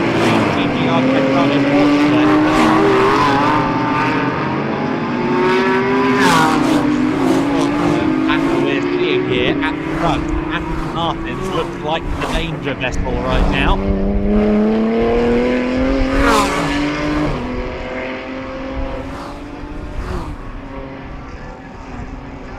Down through the Bugatti S as they go. 6 minutes and 15 seconds in the race so far. It's a 50-minute race, just like the GTC TC division we saw previously, once again with a 10-minute pit window from minute 20 through minute 30.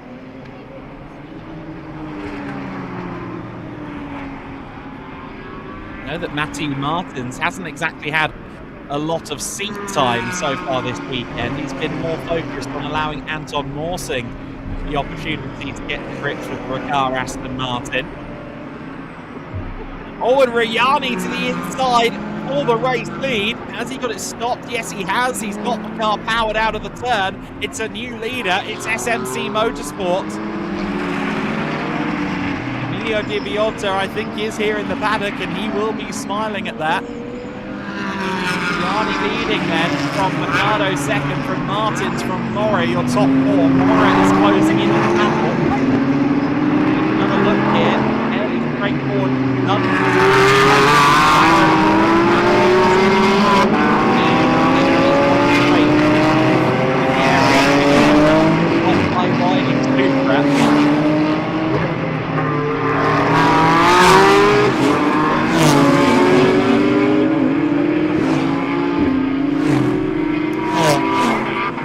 So far in this race, but the race has a long way to go. For Rafael Riani, he's been watching that people behind, and he'll be willing on Cesar Mercado, saying, you defend as hard as you can. Let me drive away, because it looks like Riani has a clear pace advantage.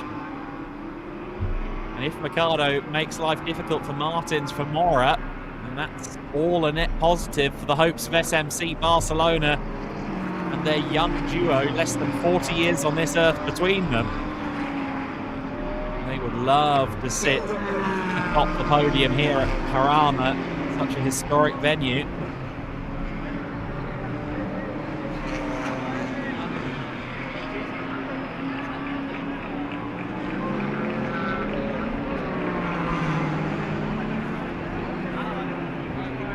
You see Farrier down to 7th place, but he's lost back out to Zanzara and is now under pressure from Eric Janae. Janae, who has dispatched Ponto definitively.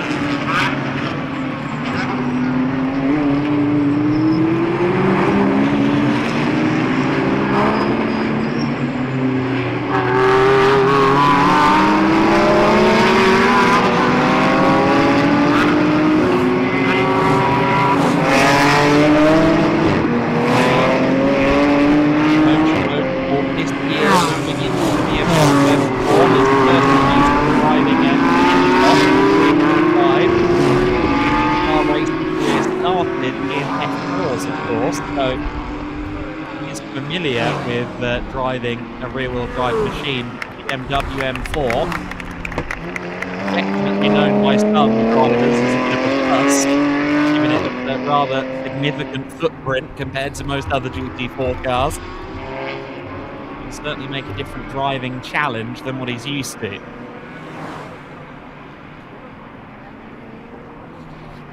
So our overall leader is also our Pro Class leader.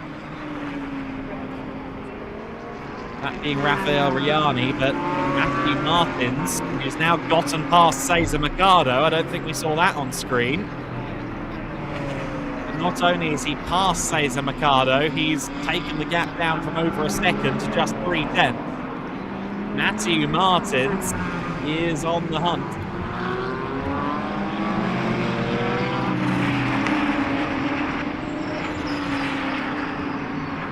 Martins like he has the advantage. We saw on quali pace that he had the advantage. He was just at the first lap that cost him. Now here he is.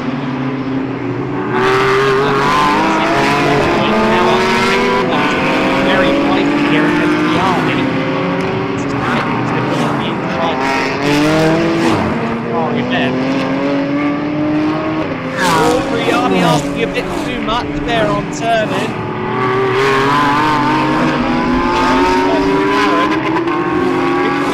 And that's going to give Martins a big advantage. He's got the outside line.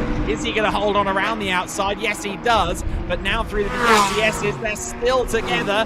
Was there contact? I think they just avoided each other. They're still side by side. Martins now has the inside line. He kept it done.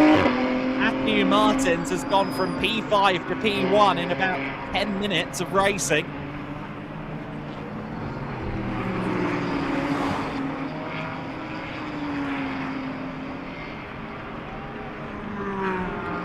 That was very impressive driving from Matthew Martins. Riani then demoted the second. Mercado and Mora right there with them. The top four split by 1.5 seconds.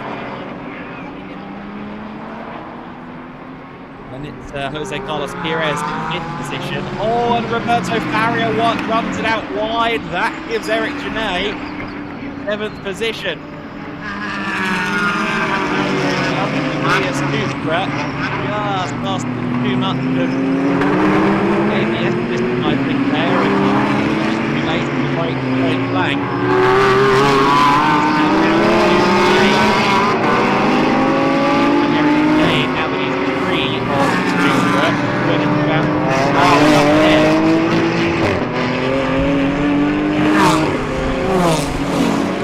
Change here. Jarama always delivers exciting racing.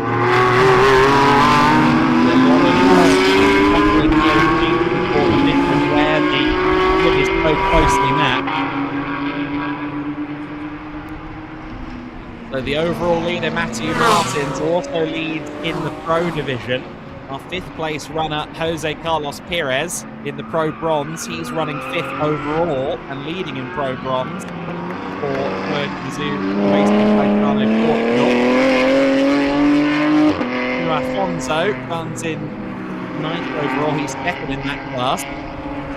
Leader among the bronzes is Racar Motorsports Vasco Oliveira in 13th. Just ahead of Hector Hernandez Benito where it comes to that division. Just behind Hernandez, of course, is the car we've seen a few times, João Aguirre, who's only running 15th overall, which is certainly not the performance we expect from that number 5 speedy motorsport car, which will of course be handed over later on to Luis Tavares. Wrap up your class leaders, the SMC Motorsport McLaren of Alejandro Fuentes lead the class. McLaren on during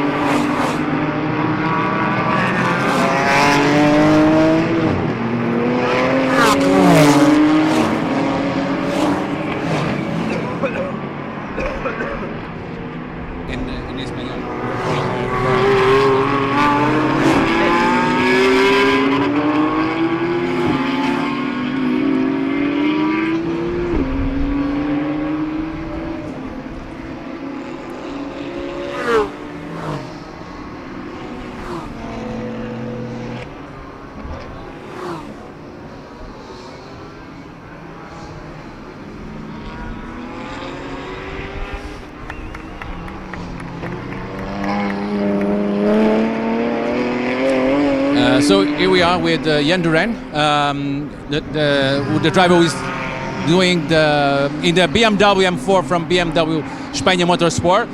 Jan, it's you are getting some positions. The BMW is a good car with the tires. Do you think that you can still have a chance for the victory? I mean, for sure, we're trying to get the victory. My teammate Eric is showing a really good pace in our BMW. As you said, we have a really good tire management and for sure a really good race pace. So we're going to try and make that look during the race, and why not get the victory? And after the difficult weekend at Algarve, winning here at the front of your fans, it would be something special. Of course, we have all the fans here at BMW, all the family watching us on the race. So yeah, for sure, it will be a really special one to try. Thank you and good luck. So back to studio. Oh, we've got an off-track moment as we rejoin pictures there. This is the 85 car, I think, just ran out wide. That's Himar Acosta. I think he's just come out ahead of Enrique Oliveira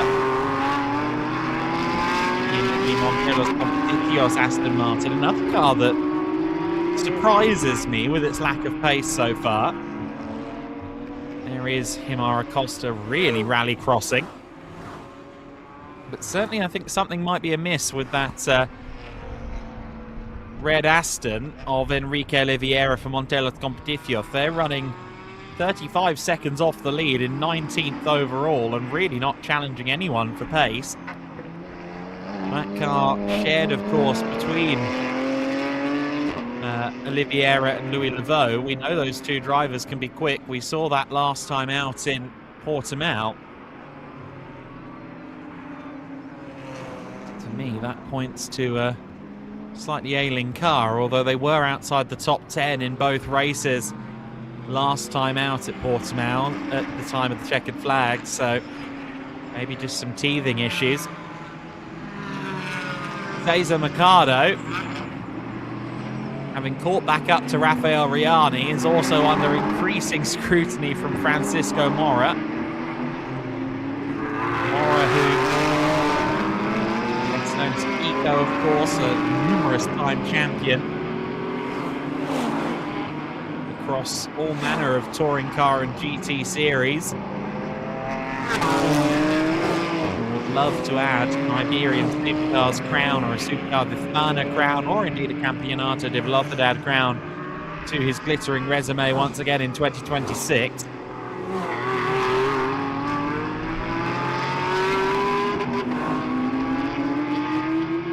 Of course, Eco sharing with Rodrigo Almeida, the driver from Mozambique, or at least racing under the flag of Mozambique, born in Portugal. And those two with a double podium last time out at Portimao, including a win in the first race of the season. So those two lurking in fourth position is certainly what one might call a headline grabber.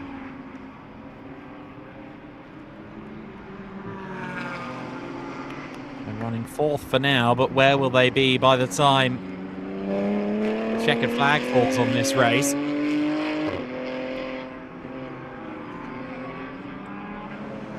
They should have a 3-second handicap on their race time, or on their pit stop time, I should say.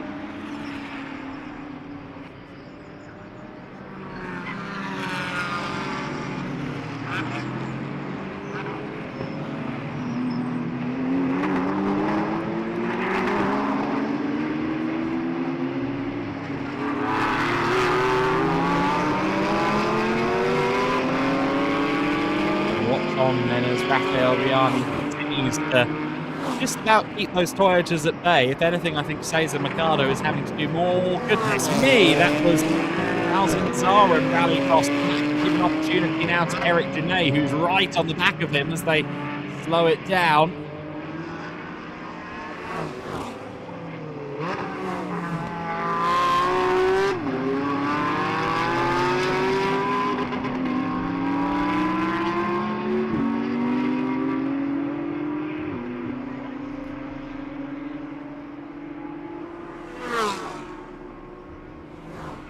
Could not get through on that occasion, but he's seemingly applying pressure to Zanzarin, and Zanzarin cracked a little bit there with that off-track moment.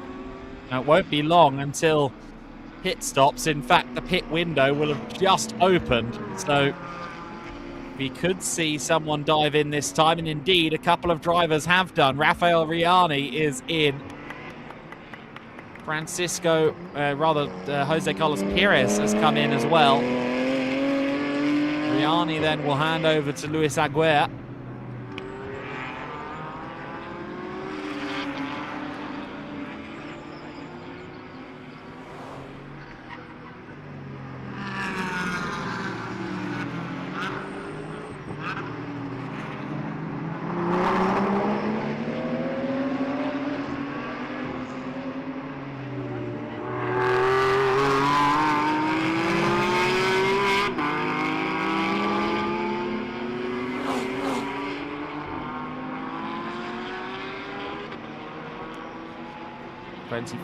car in the pits then. There is the NM Racing Team Mercedes, one of them at the very least. I think that might be Guillermo Aso's car. Indeed that is, just ahead of Hector Hernandez. Guillermo Aso, of course, running in the Pro Bronze class. He's a fairly fast bronze driver, and he'll be handing over to young hot shoe Mario Pignazzo after this.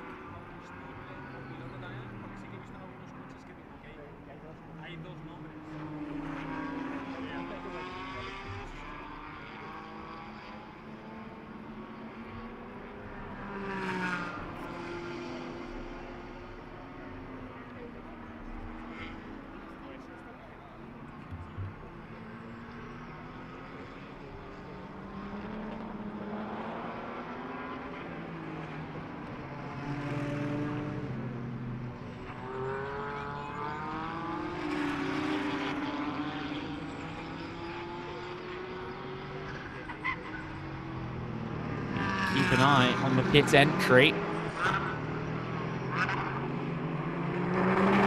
Indeed, exiting the pits now are those first batch of pit stoppers. There's the 722 car of Joel Bergstrom. It looks like Bergstrom has made up a little bit of time there in the stop, and of course they won't have any pit stop handicap after not even so much as starting races at Portimao, so it makes sense that they've maybe gained a little bit. Oh, we've got an off-track moment, and someone has gone deep past the barriers. That is the 28 car. Thankfully, I think he avoided hitting anything there.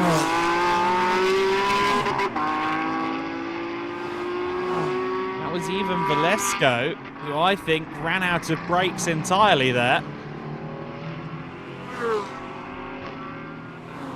And indeed, I don't think he hit anything. Great evasive action, therefore, from the 28 driver. But Velasco had only just taken that car over. It looked like he approached turn one with no brakes to speak of.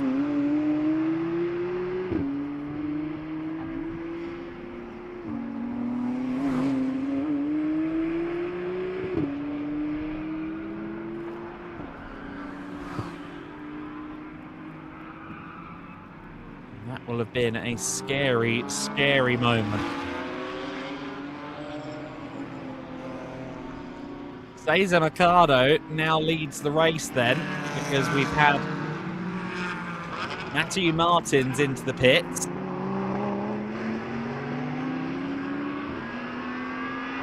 Indeed, most of the field at this stage has made their stop. Two of the Speedy Motorsport cars extending their stint, and that's Cesar Mercado and the Porsche of Raul Zanzaren.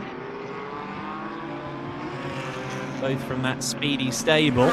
Mercado, of course, set to hand his car over to Tomasz Teixeira, who is the 2025 Iberian Caterham 420R champion and the German-based content creator and classic car enthusiast has been shining so far in his GT4 efforts. Let's see what he can do when he takes this car over in what should be a strong position. They have a 5-second handicap, so they've got a little bit of time to consider.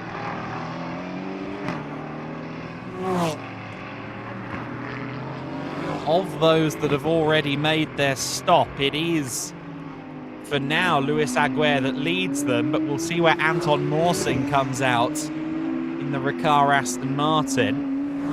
That's going to be the big story, is where that 77 car comes out relative to the 25. Ruben Costa will take over the Speedy Motorsport Porsche shortly because it's been pitted now. So that number 3 Speedy Porsche is in.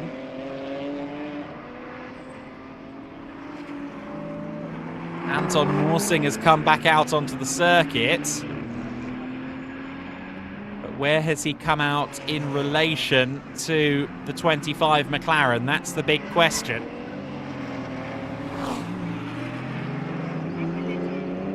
I think we need to get an answer to that visually speaking.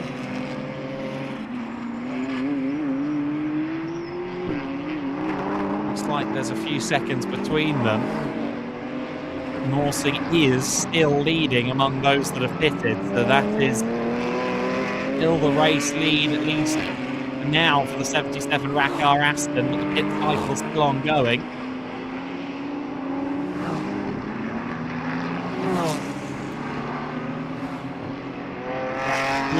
Morsing in the 77 and Aguirre, the first sector split seems to be around 7 seconds.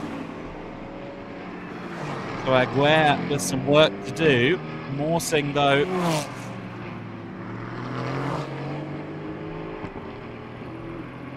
will certainly not have it easy in this race. He was struggling a little bit at Portimao, I feel.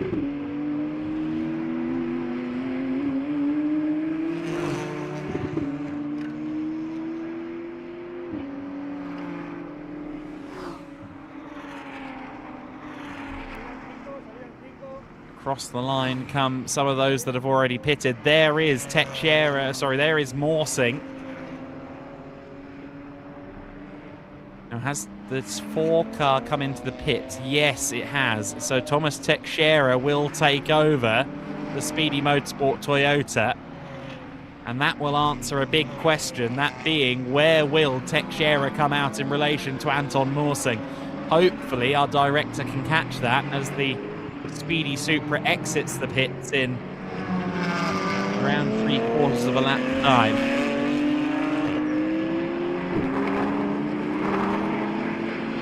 And that will be the critical moment, and that critical moment will be, will the 77 Aston still be our race leader with Morsing at wheel, or will there be an exchange? Number 3, Speedy Motorsport Supra, has come out just ahead of Jan Duran, who we heard from moments before he took that car over from Eric Genet. He felt he had a shot with his BMW. Felt the car was good on the tyres, and he's now all over the back of Ruben Costa. This will be for 7th position. Nibbling a little bit out of the Porsche almost. Meanwhile, further ahead, Teixeira is about to exit the pit. Will he exit the pit in the lead, or will he be further back? I think Morsing should inherit the race lead once Teixeira exits the pits. If anything, I think the question may be Teixeira or Aguirre for 2nd place. But that's happening at the end of the main straight as we speak. It would be great to see that. There is Teixeira leaving. And he's leaving there behind Aguirre.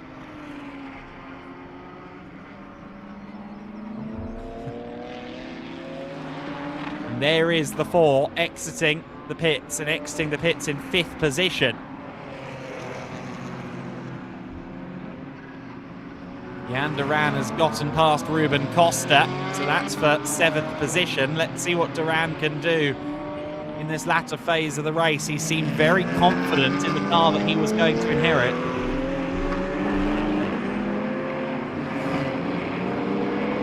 So then the order, Anton Morsing, your race leader, by 7.4 seconds after the 7.3 seconds after the pit window. Aguirre in 2nd in the SMC McLaren. Then in 3rd place is Francisco Abreu, who's on the charge. He's leading the Pro Bronze class from 3rd overall. He's ahead of Rodrigo Almeida in 4th. Then it's Philip Barber. The NM Racing Team Mercedes has snuck up into the overall top 5. Was on the money, because that's quite a lot of positions I think that he's gained there.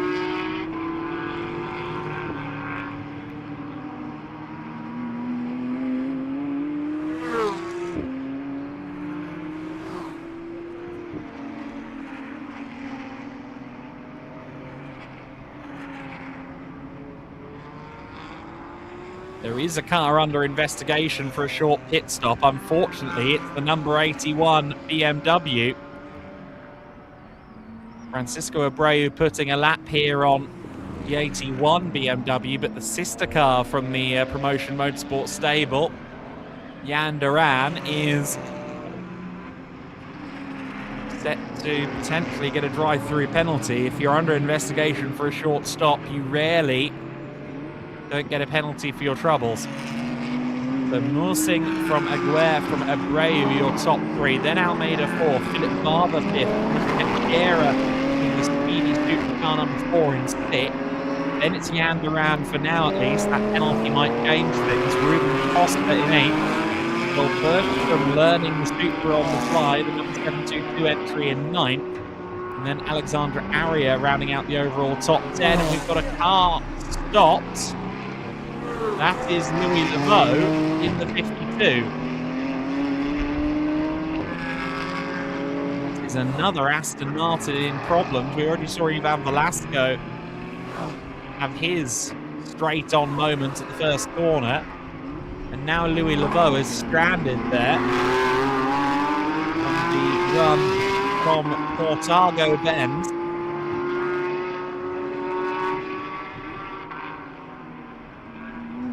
dare suggest that might need a safety car intervention, because that's not in a great place. Just to quickly touch base on the other classes, Borja Hormigos leads the bronze class, but only by 2/10 because Andres Prieto is right there with him. So that battle is getting a bit close. They're in the final sector at the moment.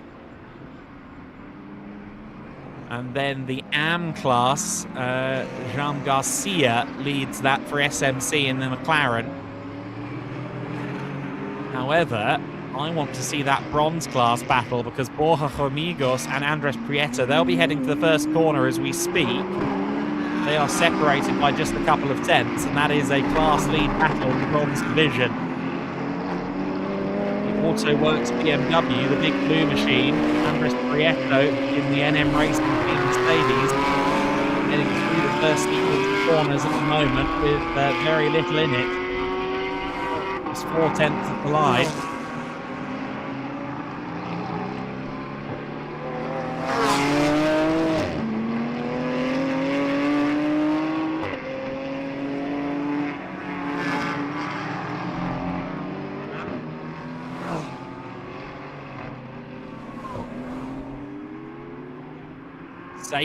Safety car out on the circuit. And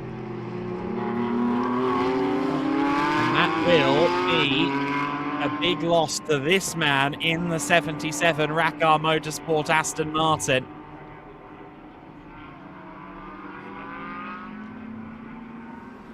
Anton Morsing, who was managing a gap over Luis Aguirre, now will have to worry about fending off the McLaren directly. This will change a lot of things in the field. Francisco Abreu will certainly now be a contender for victory from third overall in the Pro Bronze class Toyota. Rodrigo Almeida, ditto. We can't rule out Philip Varva in 5th place either in the first of the NM Mercedes. But this is going to tighten up a lot of battles around the circuit. I think the only driver that will be happy that the safety car has come out is the AutoWorks BMW, making its way down the straight, as we can see there. The light blue frontage on Borja Hormigos' car. I think he'll be happy because that's given him a little bit of respite with Andres Prieto directly behind.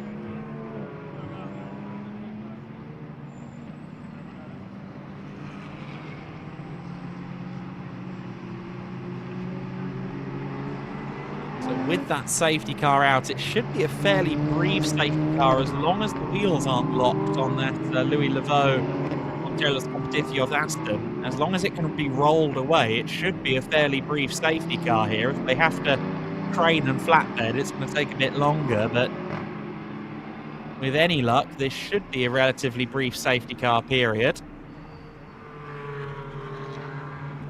But not a welcome one, I feel, for Anton Morsing and Matthew Martins, who had a half-dozen-second lead over the field after finishing 24th and 8th at Portimao. This was really their opportunity to establish their proper form for the season. Martins, who of course we've seen before, and we've seen very competitive, last year's overall Iberian Supercars champion. Morsing, who comes to Racar as a newcomer to GTs, having previously raced junior single-seaters and karts in his home of Denmark and the wider Nordic region. There's the 28 car. Now, that's not the one that caused the safety car. That's the pink 28 from Racar, rather than the Monteros Aston that's actually caused this safety car.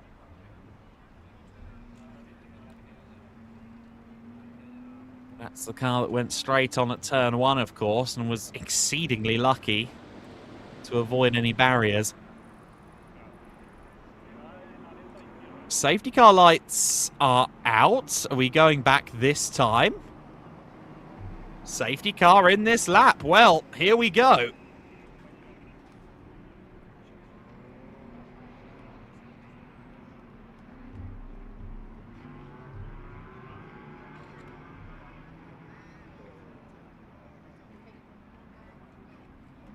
"13 minutes of racing left here at Jarama, and we are back to racing speed this time.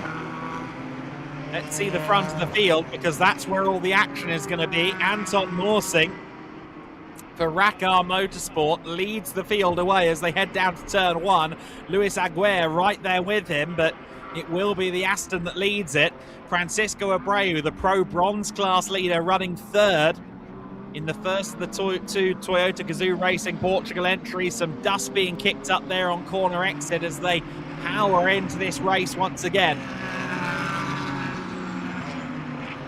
Open season, everything is up for grabs now. Oh, and that's a lunge from Francisco Abreu. It definitely got physical. It gets physical again on the exit. Luis Aguirre trying to stand his ground, and he does so. The SMC Barcelona McLaren driver is not going to go down here without a fight. He keeps his elbows out and says, not right now, not right here. Abreu with a very ambitious lunge. Caught me out, caught I think Aguirre out, and just about anyone watching as well. That was a very sudden move to the inside, and it did not quite pay off.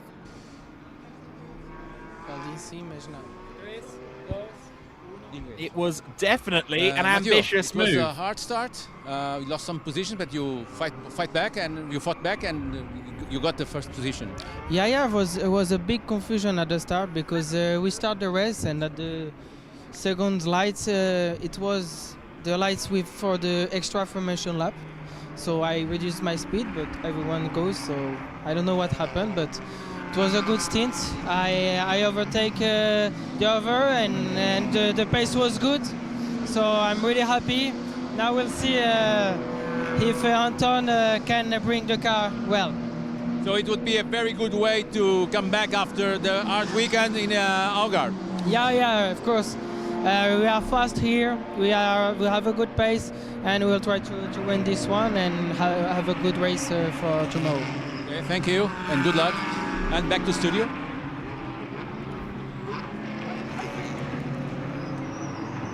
Well, that was Matthew Martins, who will be watching on with interest here. Meanwhile, Rodrigo Almeida in 4th position, under some pressure here from Barber, from Teixeira, from Duran. Duran has a 10-second penalty added to his race time, so Jan Duran in 7th place, who was projecting confidence. Unfortunately, that pit stop was too short, and they are being penalised as a result. 10-second penalty means that anything really he does in this race in terms of moving through the field will be for nothing. We have less than 10 minutes of this race to go. Anton Morsing in a position he's yet to experience in GTs at the very sharp end of the field. I think this is the first time since karting that he's led a race overall. And he's got Aguirre, Abreu, Almeida for company. Certainly Aguirre and Abreu. Anyway, those three very close together as they run once again down the main straight.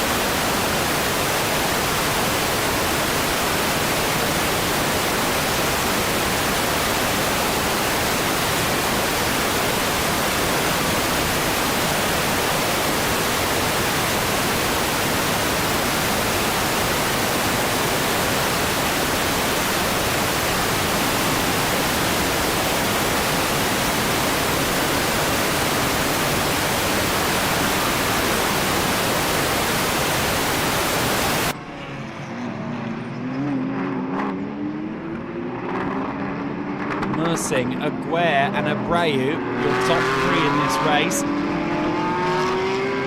Split by 0.9 of a second. This one is going to go down to the wire. The bronze class battle has changed hands. The bronze class lead has changed hand. Andres Prieto in the 97 NM Racing Team Mercedes has gotten past Borja Amigos after the safety car restart. So the driver that was haranguing Borja Amigos has gotten through.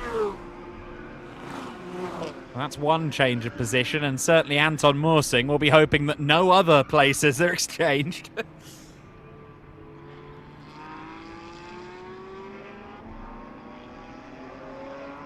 Less than 8 minutes of racing left to run, and Anton Mursing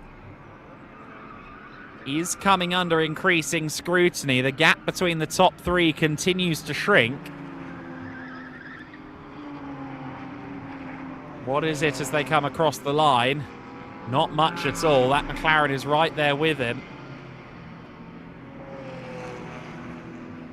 Just over half a second at the line.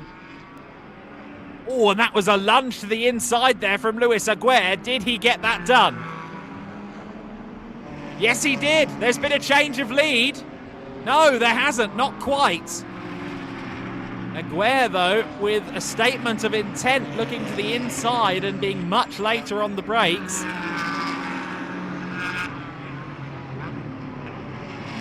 Stunning wheel-to-wheel racing going on here in Iberian Supercars, as always at Jarama. And now Francisco Abreu wants a piece. He's third overall. He's comfortably leading the Pro Bronze division. But he doesn't really care about that right now. He's got 2 cars ahead of him, and they're 2 cars he'd rather have behind him.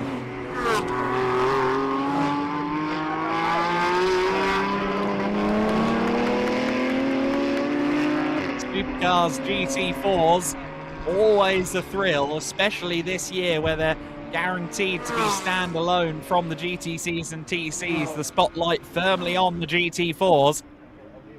And all eyes on Anton Mursing right now, looking for his first win in Supercars, his first win in GT competition point blank. Is it going to happen here at Jarama? He's got to hold on for another 6 minutes. The young Dane receiving tutelage and help from Matthew Martins, who largely sat on the sidelines on Friday and Saturday to allow Anton Mursing as much seat time as he could get, and it seems to be paying off as he defends here for this victory. Meanwhile, 3rd place in Pro and 4th overall being contested here as Philip Varva is antagonizing Rodrigo Almeida.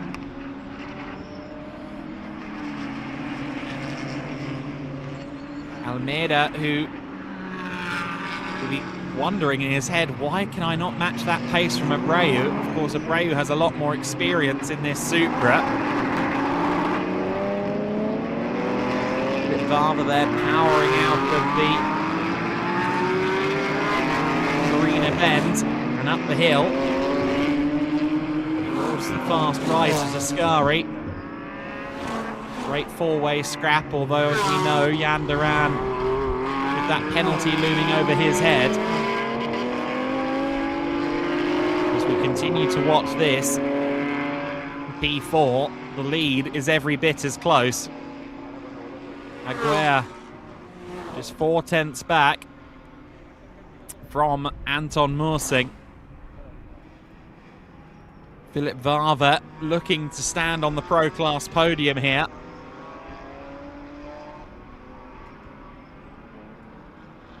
That number 15 car from the NM Racing Team stable. Of course, NM wildly successful at GT4 level around Europe, and equally in GT2 cars as well in the GT2 European Series. That effort including team boss Neil Montserrat. Varva to the outside line, the race engineer, all too aware of what he can and cannot do with this car. And decided that the outside wasn't quite going to work. Of course, he and Guillermo Eso last year fought for the Pro Bronze title, and now he's looking for a Pro podium. They got a 3rd overall last time out at Portimao in the first race of the weekend. Varva and Thomas Manzala, who started this race. Varva, as hard as he's trying to get by, he's also got to worry about Teixeira behind. It looked like Almeida picked up some dust there as they swept through the left-hand end of the Garso.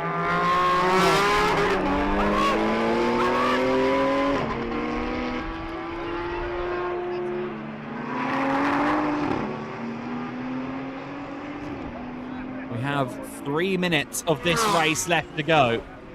Will Vava find a way around Almeida? And what about the top three? Abreu is still right on the back of the McLaren of Aguirre. Luis Aguirre, who, much like his teammate, is a 19-year-old karting prodigy. Had so much success here in the Portuguese region, the wider Iberian region in karts. Vava with a great run out of the final turn. Is there going to be a move here? Almeida's going to defend the inside for everything he's worth. Vava, I think, a bit early on the brakes there. Trying to cut back, but not going to succeed.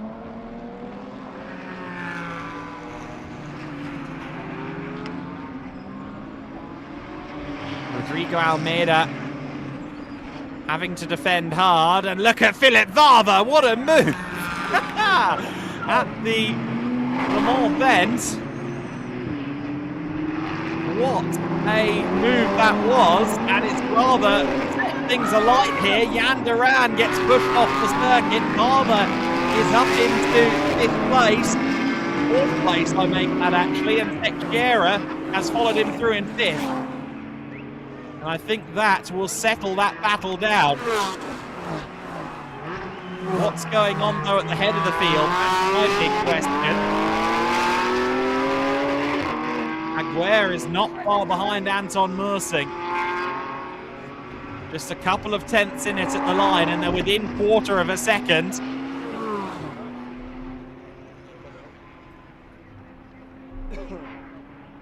We finally get to that lead battle, and Aguirre is trying to get a good run there out of the last proper corner of the lap and not able to do it. Or does he actually? It was a better run than I thought there. We're going to be on the final lap of the race this time. It's Mersing from Aguirre from Abreu, your top three. Mersing has done a great job since the safety car restart of staying ahead. Can Anton Mersing hold on in the little time that's left? Aguirre and Abreu following on, and Aguirre looks like the danger man here. The two youngsters, really a sign of the youth movement of Iberian supercars, and a collision. Aguirre is into the lead, but a collision between the two of them, and I think that may have unsettled Mersing.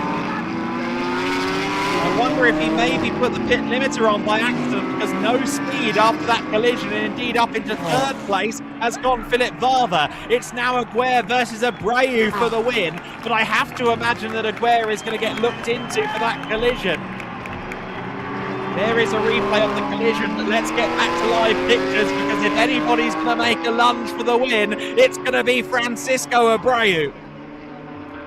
Aguirre deep into the Bugatti S's, and that could be the opportunity that Aguirre needs. They head towards the last proper braking zone at Monza.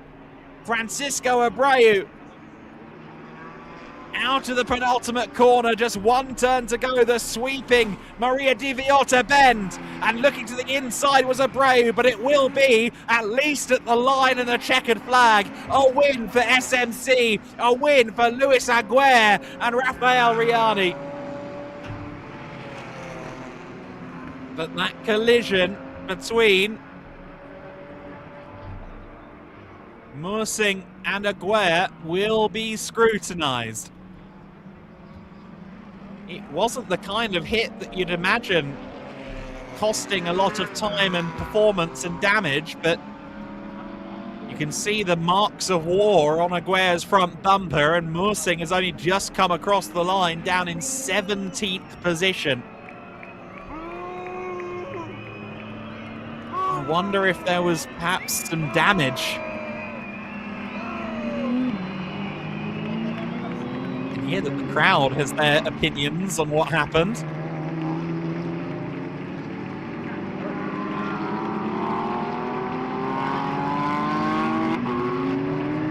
Well, that was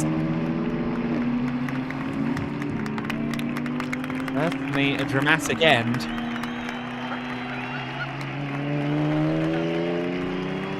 Luis Aguirre, I get the feeling, might not keep that win, to be brutally honest.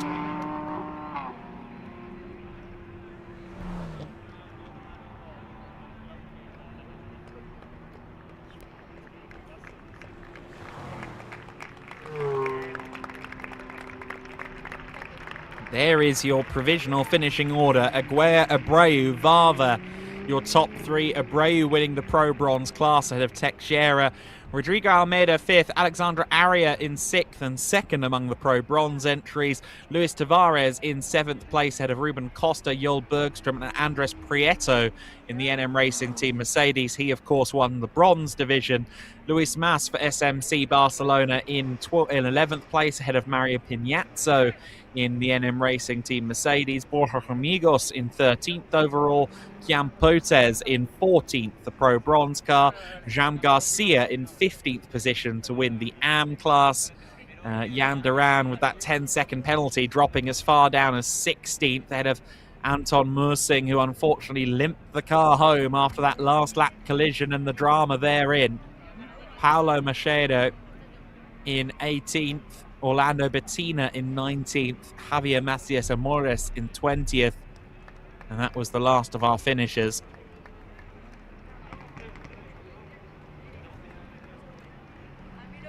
Very interested to hear the aftermath of that race down in the pits. I don't know how everyone's going to be feeling. Highlights then of a dramatic race in the GT4 division of Supercars España. It was a pole start for Matthew Martins, but it was not an early lead for the Aston Martin. It would instead be Cesar Mercado with the early race lead, and Rafael Riani following him through into second place aboard the McLaren. Some good scrapping earlier on from young Eric Genet, who was trying to make life difficult for Nuno Alfonso in the fringes of the top 10. Cesar Mercado was the race leader, but not for long, because Rafael Riani dove to the inside. He made that position stick, but right behind them was Matthew Martins, who meant business. Martins was down as far as 5th place at one point on the first lap. By the time we were about 15 minutes into the race, Martins was once again the race leader. And he would be charging on to try and build a gap. We had a big off-track moment at one point as one of the Aston Martins seemingly lost its brakes. That was Ivan Velasco. We also had an off-track for the 85 car. That was the rally crossing Kian Potes in the CV Performance JP Motorsport Mercedes. Had some fights in the second phase of the race as Luis Aguirre took over the McLaren, but another car bouncing across the grass. That was one of the Speedy Motorsport entries, the Porsche. As the pit stop window opened, quite a few drivers took the first opportunity to exchange hands of their car. That was Luis Aguirre taking over. Aguirre would come back into the race swinging. This was the moment where we had the brakes lost on the Aston Martin. The 28 car going straight on in what must have been a terrifying incident from the cockpit. And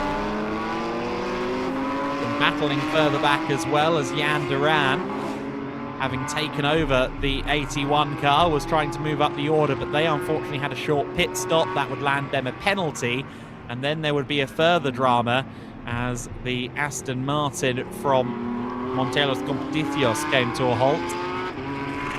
That would be a big shot in the foot to Anton Mursing, who lost his half-dozen-second buffer over the chasing pack. However, the young Dane did an admirable job of holding on to the race lead. He had Luis Aguirre for company, he had Toyotas for company. Francisco Abreu had a big dive to the inside of Luis Aguirre, and somehow neither party ended up off the track. They did, however, exchange a fair lick of paint as they came out of the Farina bend, and then on the last lap, a collision to the rear of the Aston Martin seemed to slow Anton Mursing down. It handed the lead to Luis Aguirre, and he would take the lead and take the win at the flag.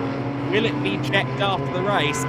suspect it will. But for now, SMC Barcelona are celebrating.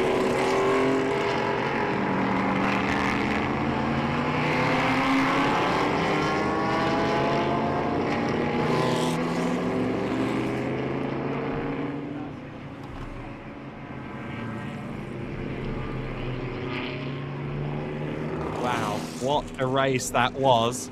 There's a group chat with myself, with our German, Spanish, Portuguese and Brazilian teams on commentary, and everyone agrees that was quite special. What a way to end the Supercars portion of the race. We'll stay with you in English because next up it is the Iberian Historic Endurance.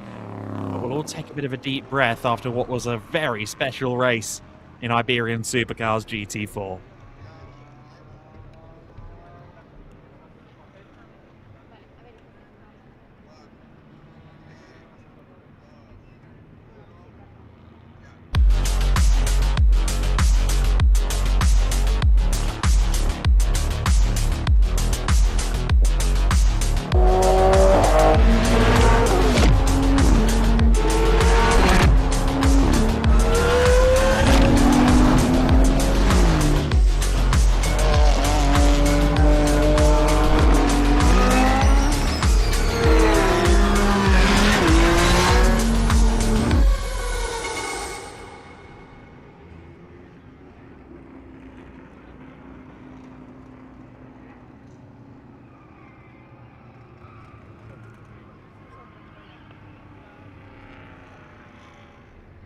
Well, after, quite frankly, a brilliant pair of races in the Iberian Supercars, the Jarama Classic now switches focus to, well, some classics.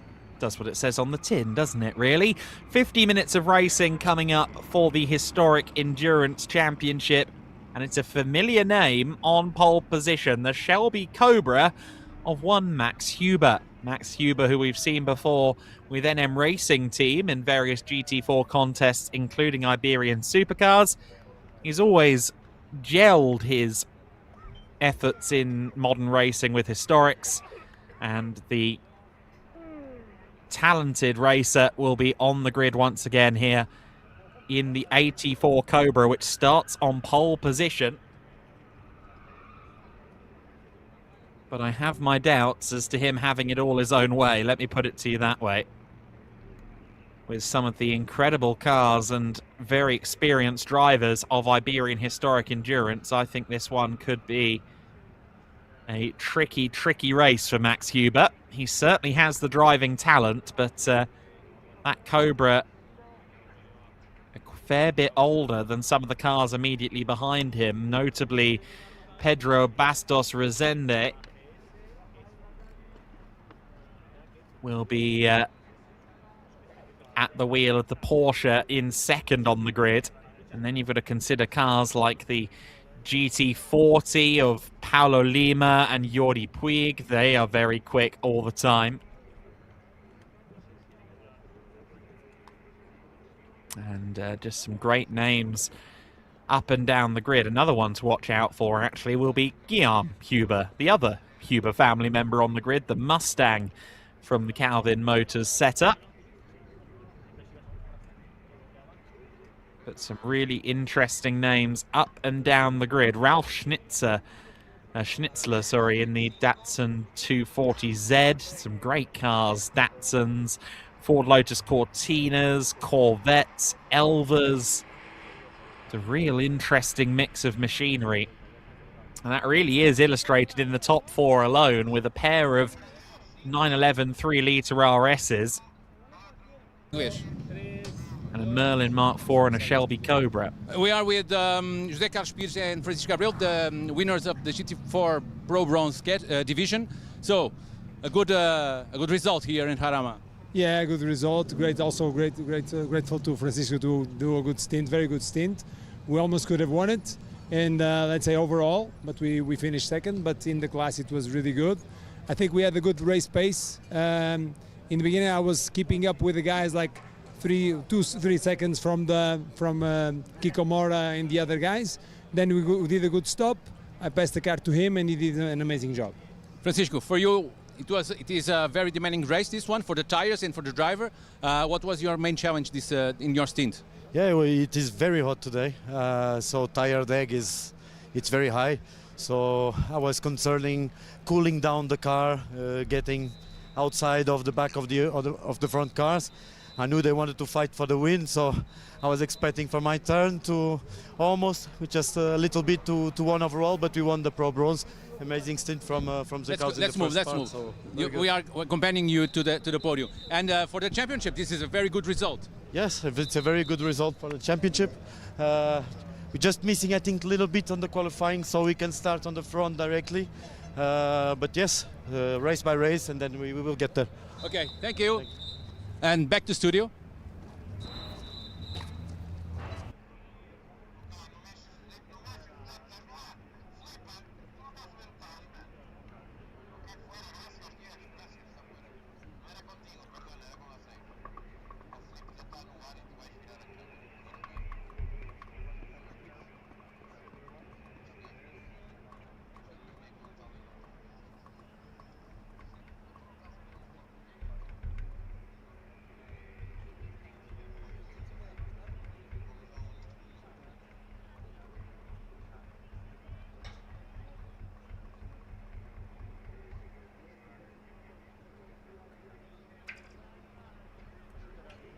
Well, we see the Iberian Historic Endurance cars getting ready for their 50-minute race. Max Huber in the distinctive gold Cobra. We're not going to miss that car, are we? On the front row, along with Pedro Bastos Rosende. Verguete Racing's Carlos Barbo and Felipe Vieira de Campos in third position.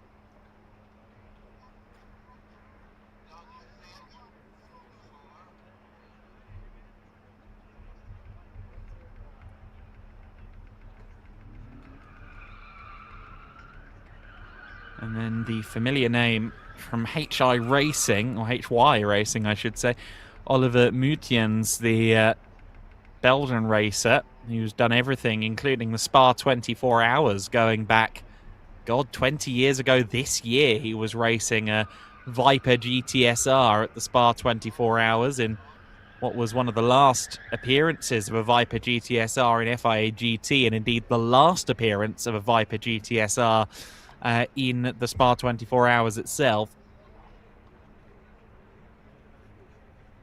A bit of a Viper fan, hence I have that information to head.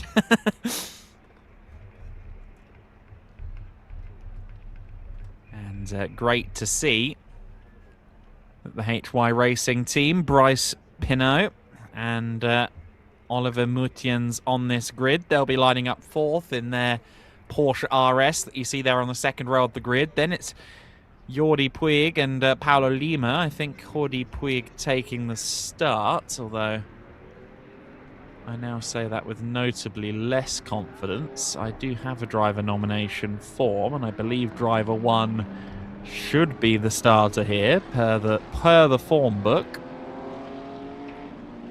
That does appear to be the case, so we can go with driver 1s, and Jordi Puig will line up 5th. Laurent Jaspers in the Jaguar E-Type is 6th on the grid. Porsche 9146 is rather stunning, isn't it? Let's keep on with the grid. 7th position, Manuel Mura Teixeira in his Porsche 911 3-litre RS. Then it's the Shelby Mustang GT350 of Ernesto Silva Vieira. In 9th position, Piero Del Masso in his Porsche 911 2.5-litre ST. And then to round out the top 10, it's the Lotus 7, not a Caterham, a Lotus 7 for João Mira Gomez. Guillaume Huber in his Mustang is 11th, ahead of Gerardo Garcia in his 3-litre RS Porsche. In 13th, it is the stunning Garagem João Gomez entry. Lucas Gonzalez and Leo starting that Porsche 9146. In 14th position is Eduardo Risch in his Porsche 911 2.7-litre RS. And then the Pierre Forvsal driven curated garage Elva in 15th. Lan in 15th, then the Elva of Carlos de Miguel in 16th.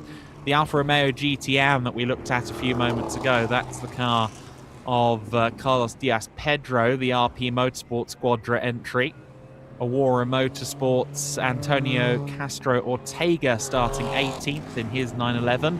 Then it's the Crossley 7S of Matthias Ray in 19th. Ralph Huber, another Huber family member, starting from 20th on the grid in the Chevrolet Corvette C3. And it is the Catal Motorsport 911 of Javier Basagoiti in 21st. Felipe Cavallo in the RP Motorsport Ford Escort is 22nd. Then Rui Garcia in his Fiat 124.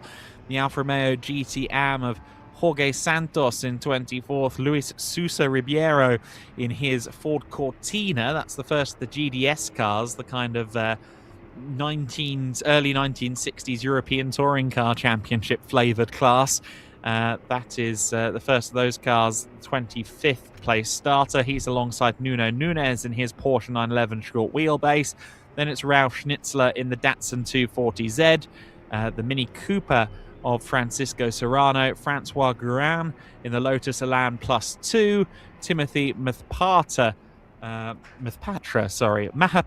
There we go. Timothy Mahapatra in the Jaguar E-Type in 30th. Antonio Torres de Silva in another Porsche 911 short wheelbase, 31st on the grid. The last couple of places on the grid inhabited by Martin Aubert in his Lotus Elite, and the Ford Capri, which I think will make its way through the field. That's Jose Rueda Ortiz in the curated garage entry, although I don't think I saw that car at the back of the grid.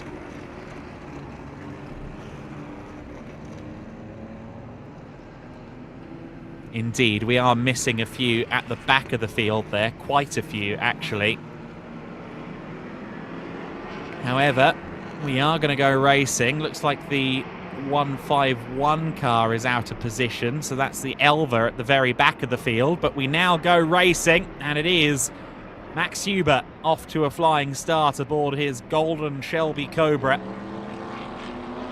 Pedro Bastos running in an early second place, I believe, and then Jordi Puig looked like he was in third. Yes, so the GT40 up in third position. Now that is Puig's car. We know Paulo Lima has a GT40 as well, typically brandished in the Golf colours, but I think that car is still in its Golf colours. So I think Jordi Puig, the driver of that particular GT40, is also the owner.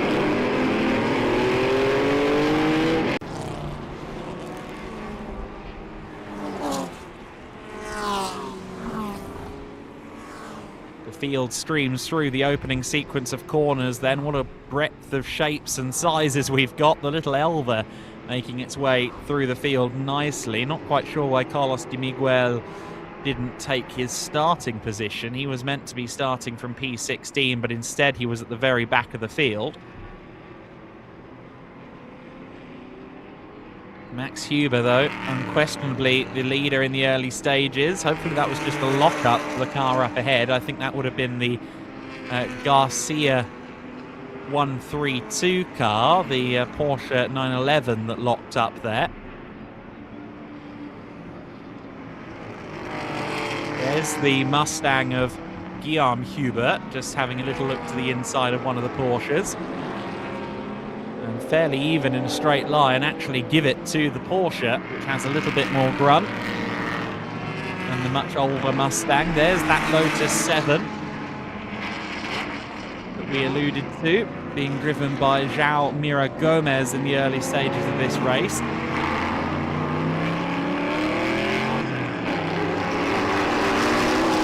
Desperately looking for a live climate range, and it turns out that I've closed it. I've ever made.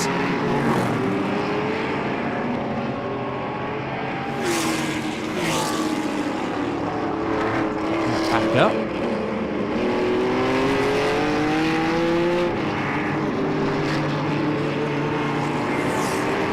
At the end of the first lap, it was Max Huber in the lead, but Ford GT40 of Jordi Puig up to second place. So he's gotten around Pedro Bastos Rosende for P2. And well, I don't know, I think that GT40 with Jordi at the wheel might have the edge over Max Huber. Certainly he was 4/10 quicker in the middle sector. First the Porsches is Pedro Bastos Rosende in third. In fourth place, Laurent Jaspers in the Jaguar E-Type. Fifth position for Carlos Barbo in the Merlin. And then Oliver Mutins in sixth position.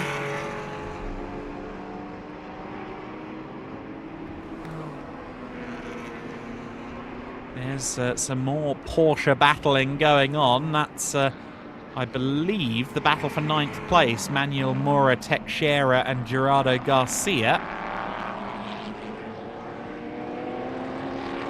We've got the Shelby Mustang there running in eighth position.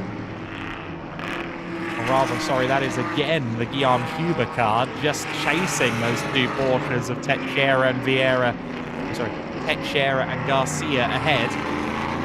There is the GT350 Mustang. You can see that it lacked the large Mustang emblem on the grille.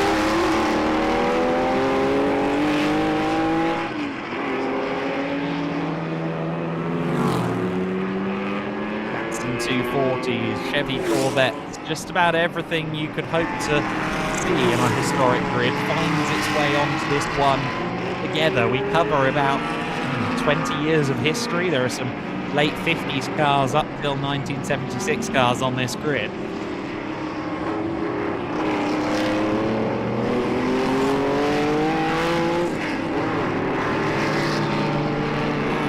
Max Huber leading the way. Alvin Motors number 84 car. Last lap time, the GT40 of Jordi Puig was marginally faster. Now it seems that Max Huber's got the hurry up. He's gone quicker in the first two sectors of the lap. Much like the Iberian Supercars races that came before, this will be a 50-minute race.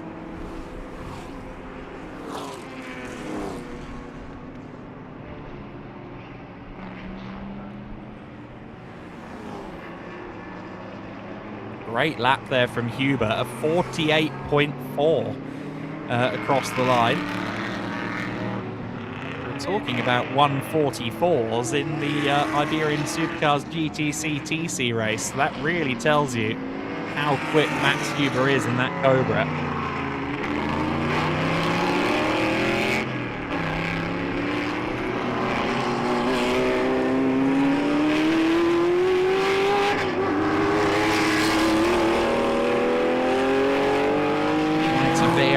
Top half dozen then as this race settles in. The Cobra from the GT40 from the 3-litre RS Porsche 911. Then an E-Type, another RS Porsche and a Lotus 7, your top half dozen. Just saw there the little Elva continuing it upward charge.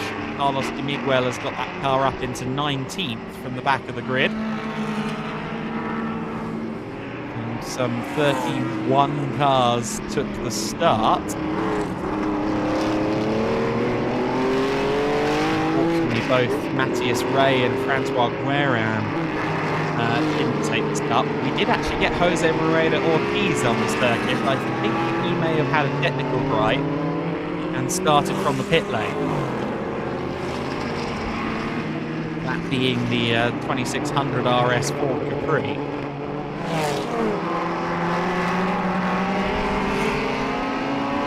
Side by side for 10th position here as Manuel Teixeira, Manuel Mura under pressure from Jan Huber. Huber has gotten through using that Mustang's power out of the corner to his advantage. And now also diving to the inside there was Piero Del Masso. With a 2.5-litre Porsche going around the 2.7, or rather the 3-litre RS of Manuel Mura there.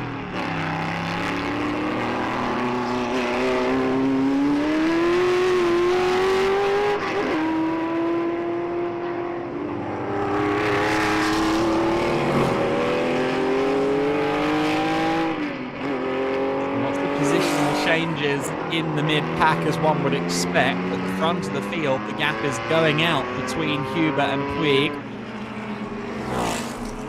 I think of the two, Lima is marginally quicker though, so I think Huber in the second stage of the race is maybe going to be under increased scrutiny. There's the little Elva again making its way through. He's about to overtake the Datsun, so that's for what, 16th position. Carlos de Miguel overtaking Ralf Schnitzler there. Of course, that 240Z Datsun, a car really more associated with racing stateside in IMSA competition. They did also build some Group 4, Group 5 cars here in the European region, and Jan Speed in the Netherlands in particular used to build 240s for racing.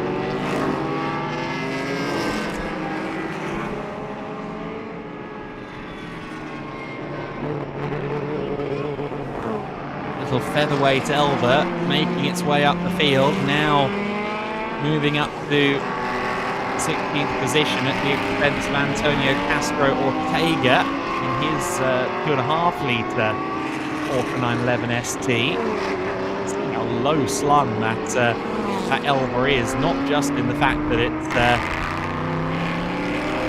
quite a low slung car in general, but you can see how deep into the wheel arch those tyres go at the rear. It almost looks like it's got flat suspension at the rear, but it seems to be working, so all is well.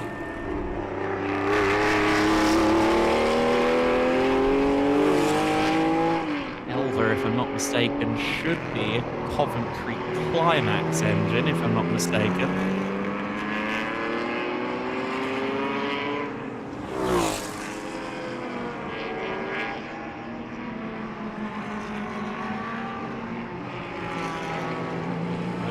Running the twin cam Lotus developed 1600cc engine, so I think I am roughly correct about that. Should be the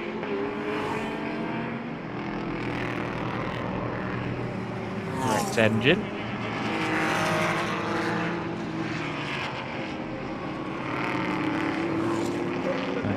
Climax was certainly in the Mark 6. I'm not so sure about the Mark 7 or my sins.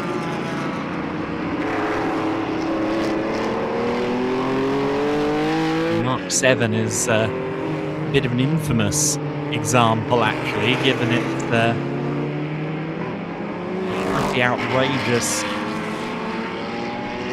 weight bias to the rear. So I know that car can be quite challenging to drive.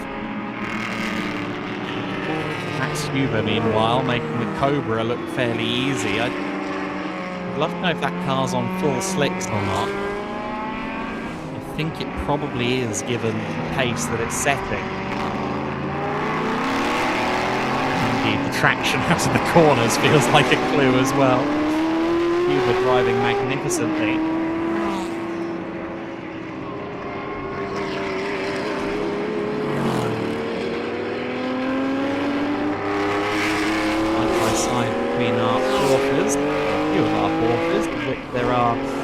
Many on this grid. Let's have fun. Count the number of Porsches. 6, 7, 8, 9, 10 of them, I think.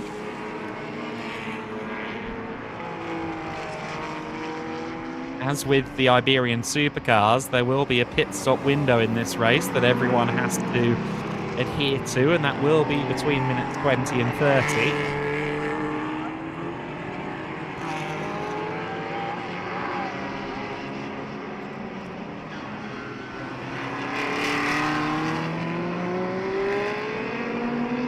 Elva once again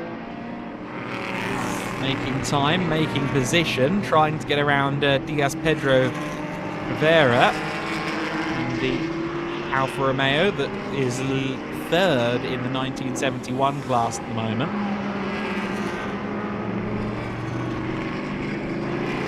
There's the 227 car, the familiar Merlin Mark IV of Barbo and Vieira de Campos. That car's always quick, and it's 7th overall at the moment. seen that car fight podiums many a time over the years.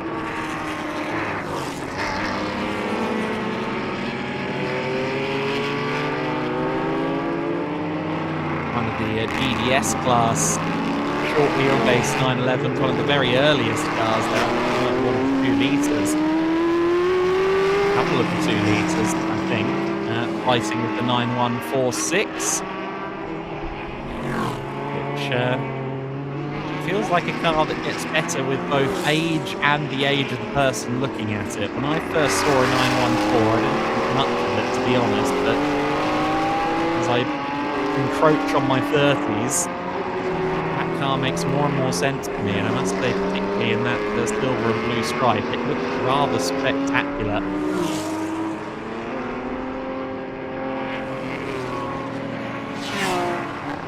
That car being driven by Gonzalez and Leo Lopez. Very dark blue stripe. I don't think there's a black stripe on that car. He currently runs 22nd out there on the course.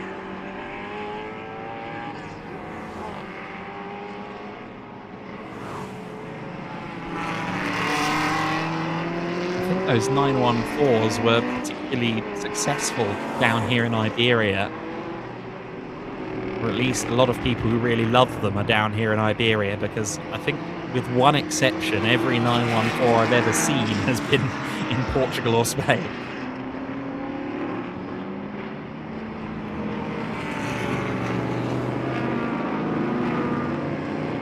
Get a look there at the little Fiat, the 124 Sport Coupe, and then something entirely different, that being Puig in the Mustang, which is closing in on Max Huber.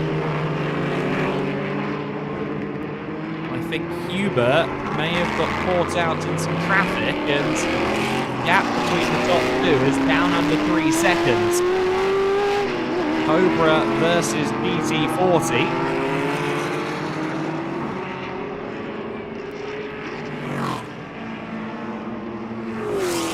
GT40 powered by the Ford 289 cubic inch engine, and I think the same applies to Cobra as well. I don't think that Cuba Cobra is the 427, which is the much beefier 7-litre version.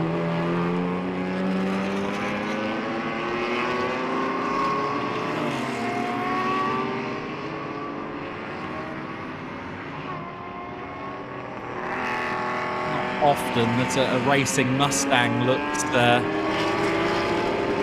calm, but by comparison to the GT40 and the Cobra at the sharp end, when you cut back to that Mustang, it does look a little bit relaxed. It's running 10th overall, Jan Huber. The wheel. Currently 3rd in the 1965 class, behind the GT350 that is a few seconds up the road, and then the leader of that H1965 class is Laurent Jaspers in the JAC Motors Jaguar E-Type.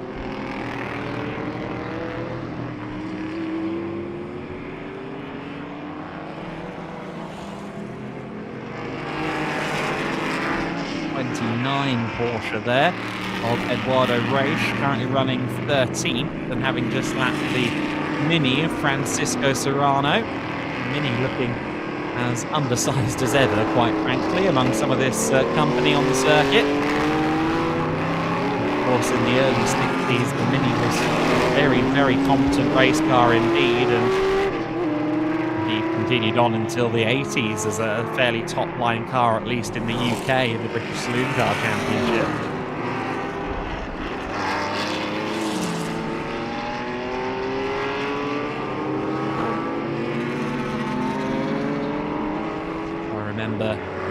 Distinctly watching the VHS of the 1964 British Saloon Car Championship as a child, and that of course was the peak era in many ways, with the likes of Jim Clark and Graham Hill and Jackie Stewart all being deployed to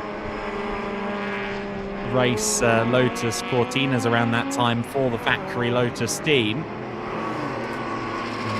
The Ford Galaxy, the Ford Falcons, the Jaguar Mark IIs, the Minis. even Hellman Imps. Really interesting mix of cars.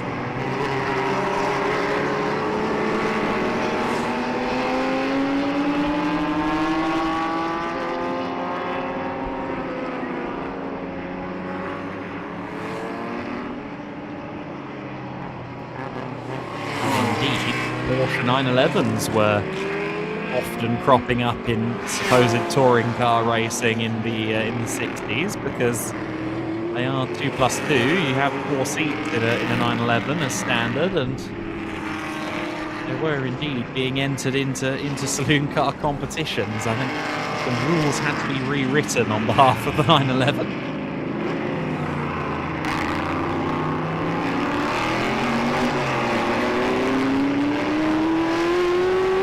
Pit window will open in less than a minute's time. Unfortunately, a couple of cars have already withdrawn into the pit. The Santos and Petty's RP Motorsport car is in and has been for a while, and Ralph Huber, I think, has retired from the race in his mighty Corvette C3, unfortunately, as well.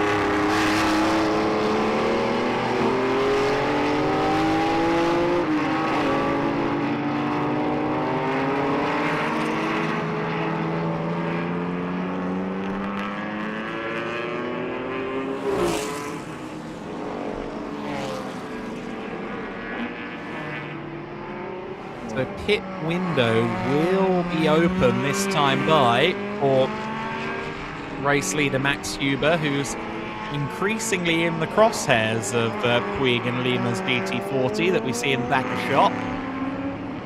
Huber continues on for the time being, as does the GT40.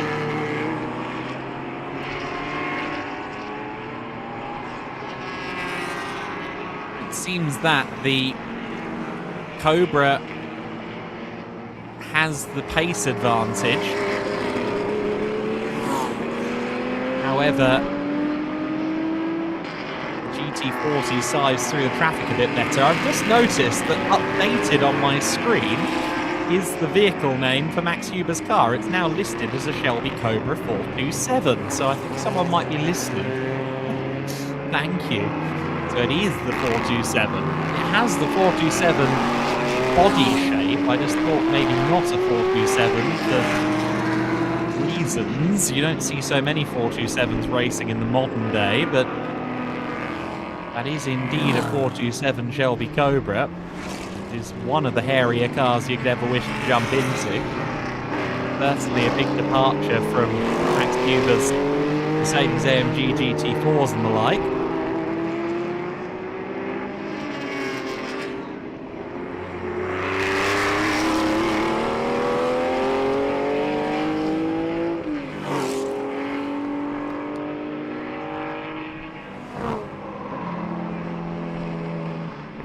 He was in historic racing before he dipped his toes into GTs. He, I think, is most at home wrestling these big behemoths, and he certainly is wrestling that Cobra.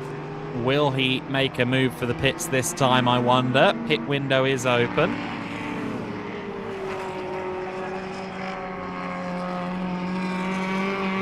Appears to be not yet, as the speed differential between that Cobra and the Sport Coupe Fiat. I would very much be interested to be at the wheel of Rui Garcia's Fiat as that Cobra powered by, but I think after one such occasion I'd probably need to lay down.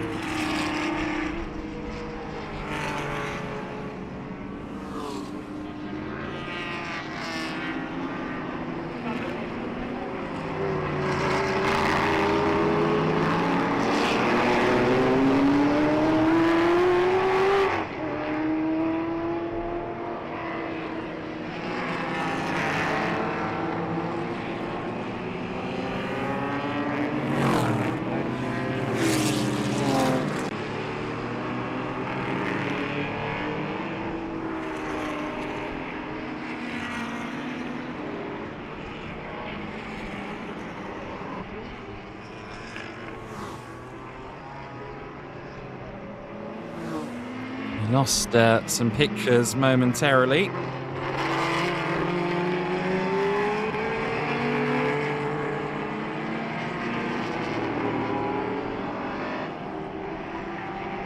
Back now on commentary, and hopefully you've got your pictures too. Now, lots of cars have pitted, but still no one at the sharp end, really.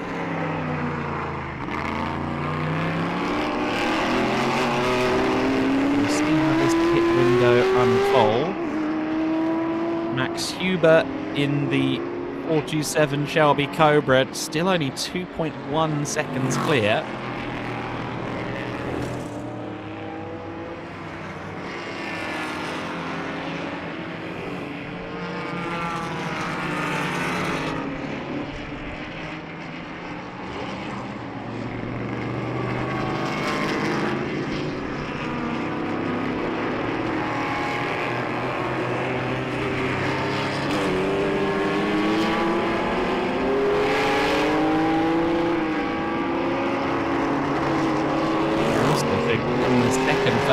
Race, the Porsches may well intervene a little bit. Pedro Bastos Rosende, though, already 36 seconds off the pair of Ford-powered machines at the front. Maybe that is a bridge too far. Rosende will stay in the car. Of course, so will Max Huber. He's not got anyone to hand over to. Puig and Lima will have their driver change, and I think that's really going to be key to what happens next in the race. Something tells me that Pedro Lima might be a thorn in the side, to put it lightly. And we'll find out very shortly, because Lima is into the pit lane, or rather Puig is into the pit lane to hand over to Lima.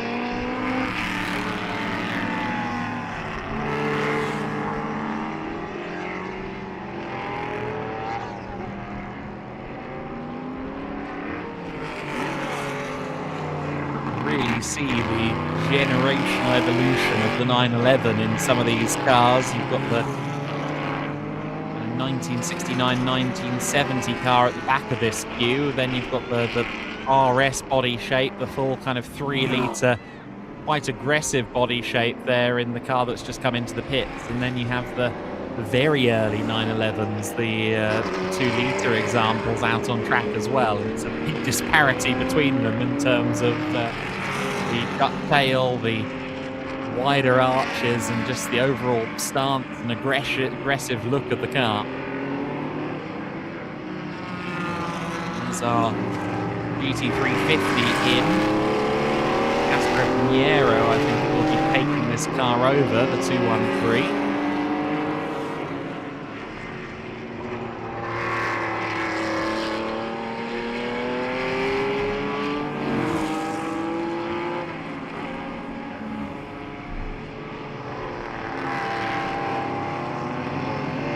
So Silva at the start, and Castro Pinheiro will take over that GT350. Qualified 8th and has stayed in the top 10 all through the race so far.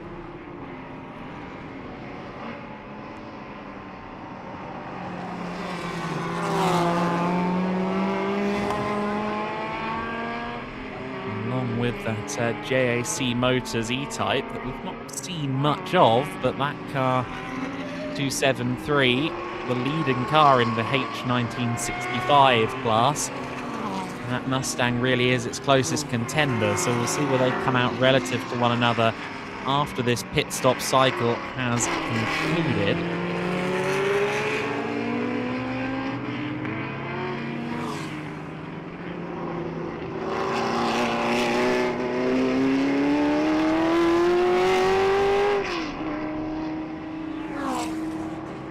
Distinctive sound there of the GT40 could be heard. Max Huber, meanwhile, is in the pit lane. Our race leader is in, so is Pedro Bastos Rosende from 3rd. Pedro Lima currently on his outlap in the GT40. It would be good to pick that car up as we watch there the 273 type now with Laurent Jaspers at the wheel. Getting staying a bit sideways. That was the silver type, not the white car.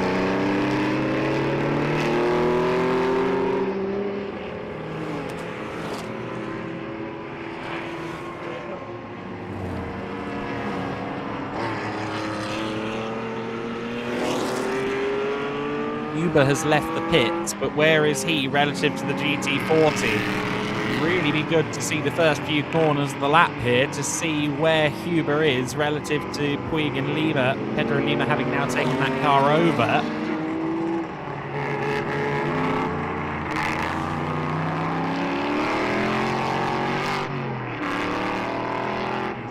See the Porsches fighting it out. I'm very keen to see what the situation is between Max Huber and Paulo Lima. So Paulo Lima.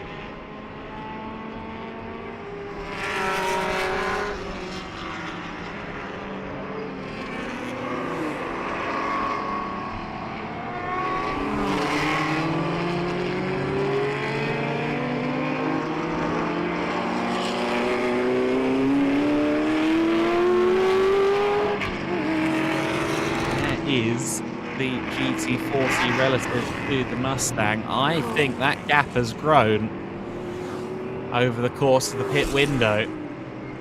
It looks to me like Huber has suddenly got quite a significant advantage, and if anything, I query whether maybe that advantage is excessive.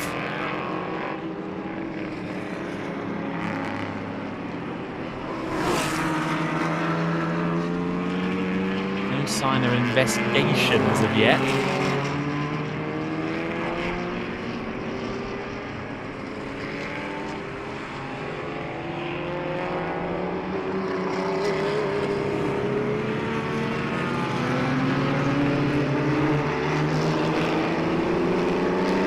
Pit window has closed, so hopefully everybody has made the stops they were supposed to. Again, Huber's pit stop time was a lot quicker than the Squalo competition for GT40. The gap has gone out to over 34 seconds. And it does look like Lima is struggling a little bit. I wonder if everything is okay in that car, because his pace is way off what I'd expect from him, and certainly way off Max Huber in the 427 Shelby.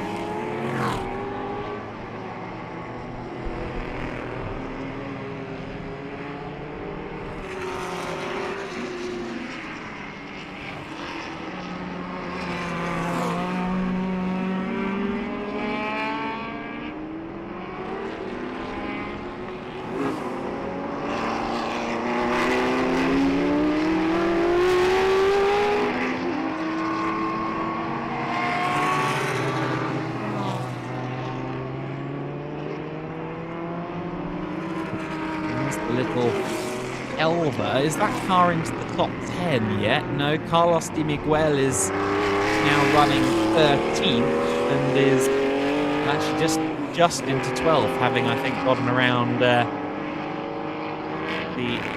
rated garage 132 Porsche. In fact, no, there is the 132. And look at the Elva making up a spot there. And giving a bit of a wave of the hand as well to say thanks for the apex. The overall top 10 might be a bridge too far for the little Elva, but Carlos Di Miguel continues to pedal that car nicely. We've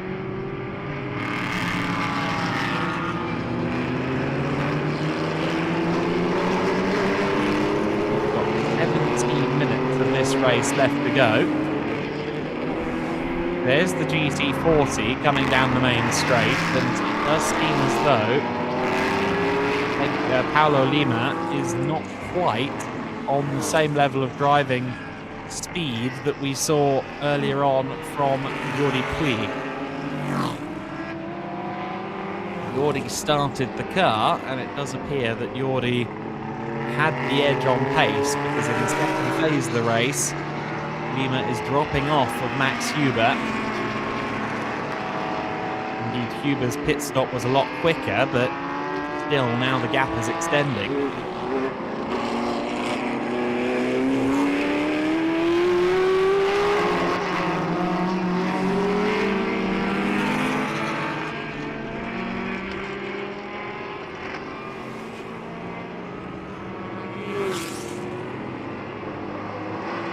again, reference the pit stop from Huber. I still don't see any indication of an investigation into that pit stop, so it would appear that it was A-OK. Pedro Bastos Resende's pace out there on circuit. What does it look like? A 152.8 to the Lima Ford GT40's 152.0. So Pedro Bastos Resende doesn't have the pace to match the GT40. He leads, Pedro Bastos Resende leads the H1976 class. Indeed, the top 4 on the overall standings are the top 4 in 4 of the classes. Overall leader Matt Huber leads the H1971 class in the Shelby Cobra. Ford GT40 of Puig and Lima second overall and leading in the GTP and sports car class. The 1976 class is led by Pedro Bastos Resende, and the H1965s led by Grant Jaspers, 4th overall in his Jaguar E-Type.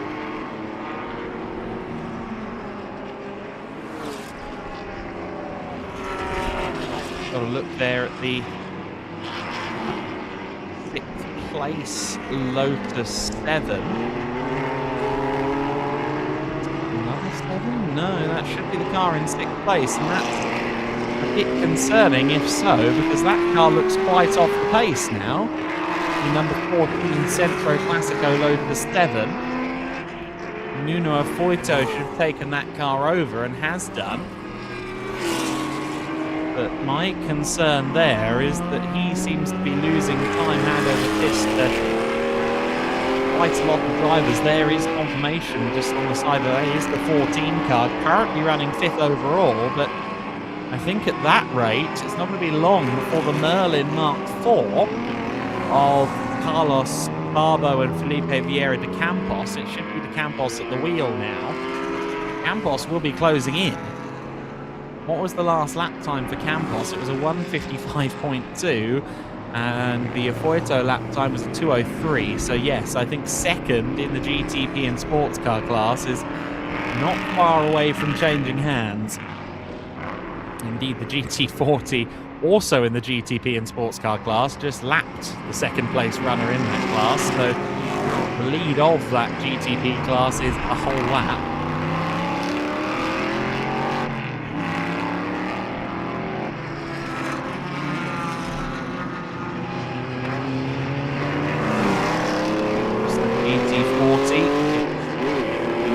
Chassis attributed to Lola, powered by 289 cubic inch Ford V8. He did put 427 in some later cars.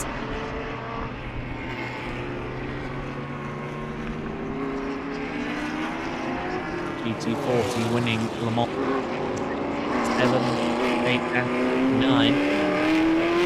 Last few years, of course, being the same chassis from Wyatt.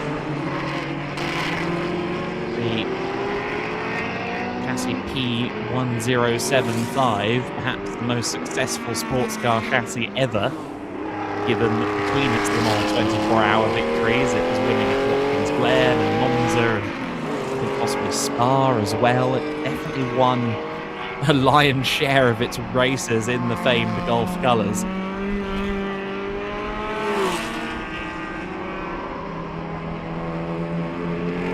That car still a prized possession of the Ford Motor Company itself, and well, we often talk about what would eclipse a Ferrari 250 GTO in terms of money. If they ever sold that car, I get the feeling that could do it. 1075, possibly the ultimate Le Mans collector's item, and very few very well-heeled people will ever be in the market for it. Indeed, will Ford ever allow anyone to be in the market for it, I think, is perhaps the more salient question.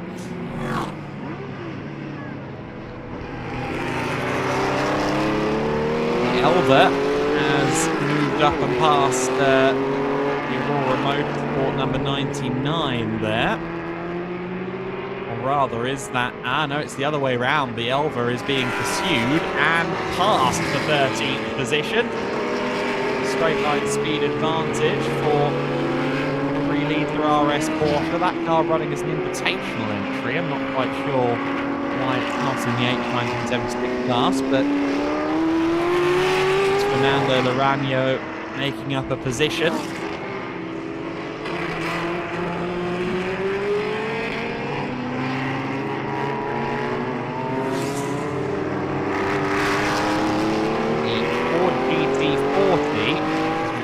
Of that move. The second place car, the GT40 of Paulo Lima, is under investigation for crossing the pit line at pit entry. So that's not Paulo Lima, that's Jordi Puig's last contribution to the race that is under investigation. And that could result in a time penalty. We've got a lot of gravel being kicked up. And we've got confirmation of a drive-through penalty for the car that runs in second place. That's just popped up on timing. Puig and Lima will have a drive-through penalty. Paulo Lima will have to drive through, and I think that might hand second place to Pedro Bastos Resende.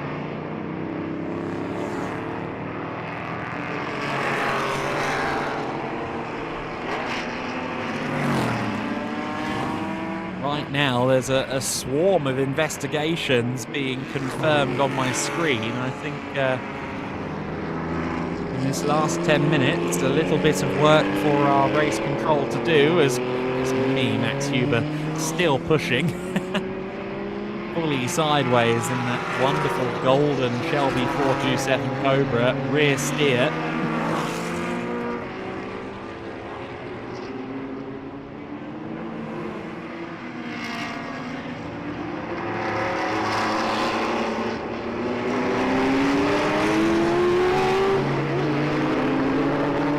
And that's the Cortina off the circuit into the gravel.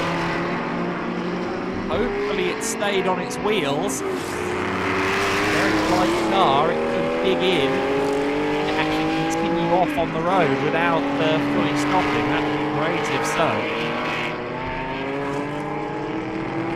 Indeed, it doesn't look like the Cortina has become stranded, so good effort from the driver there to power through that slide. I think that was Luis Sosa Riviero. He's the only Cortina out there. Indeed, there it is, still running, and a bit of a lock up there into the first corner, but great to see that he's pushing on, running second in his GDS class, and indeed only 5 seconds back from Nuno Nunes in his Porsche 911 short wheelbase, but I think that position's actually changed hands recently, and if anything, Nunes is extending the gap. Sosa is simply just trying to hold on. Now, for me, the big question that remains and hangs over this race now is when will Paulo Lima make his stop? And will it put him behind Pedro Bastos Resende? Resende is lapping quicker than the GT40. And right now, I think it would be the Porsche that inherits second place once that drive-through penalty is served.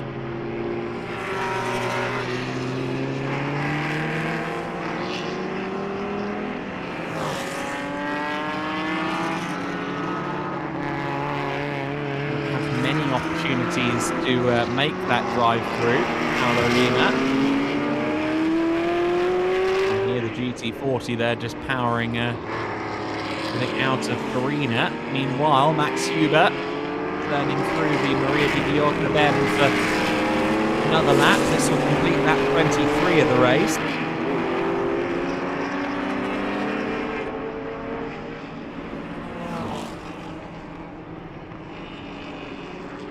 Meanwhile, there's a drive-through penalty for a short pit stop, and that is for the Lotus Elan of Pierre Forsval. Rated garage entry, car number 28. He's going to have a drive-through penalty from 18th on the road. Didn't lose any significant last positions as a result of that, but that's a penalty. We're into then the final 6 minutes of this race. Oh, as the Lotus Cortina goes straight on, I think, based on some of what we've seen, that car is struggling for brake power. Just about uses the horsepower to get it back out of the gravel. Before there was an Escort, the Mark 1 Cortina was successful rally car as well, thankfully, I would suggest, in that case.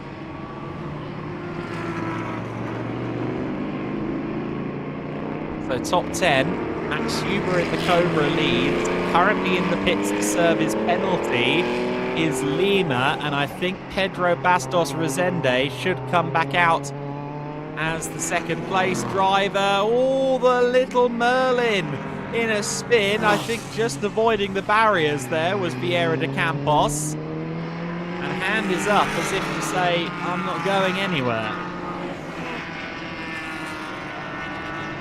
I wonder if the rear axle just locked up on him there.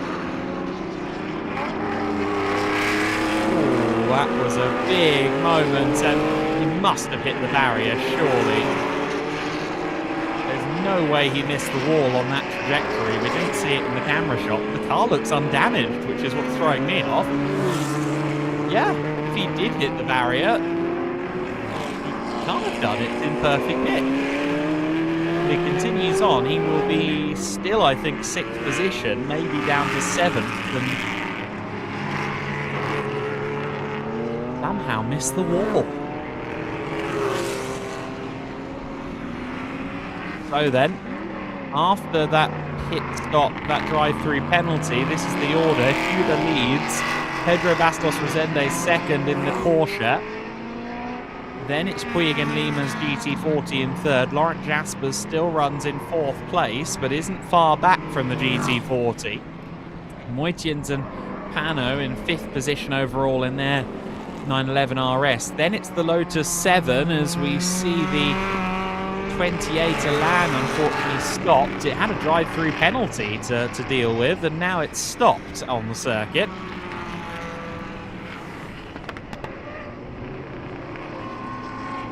But with that spin for the Merlin, we have had a change for 6th position and therefore a change for 2nd in the GTP and sports car class. And it's going to be too touch and go whether Vieira de Campos has the pace to chase that back down, because he's going a lot quicker than the 7, but of course he's also just probably had the scare of his life with that spin down at the first corner. There's the GT40 in third. There is the 4th place E-Type, the low drag spec E-Type, G73 car there with it notably narrower and more curved roofline.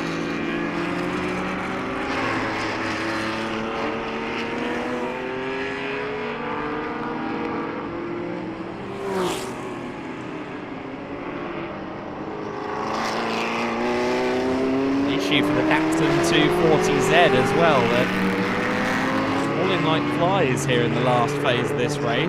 That's Ralf Schnitzler, who was in 17th and will have dropped down, I think, to perhaps P18, P19 with that moment. He rejoins just ahead of the Merlin Mark IV. I'm sure Vieira de Campos will be thinking commiserative thoughts, having recently had a moment down there at turn 1 himself.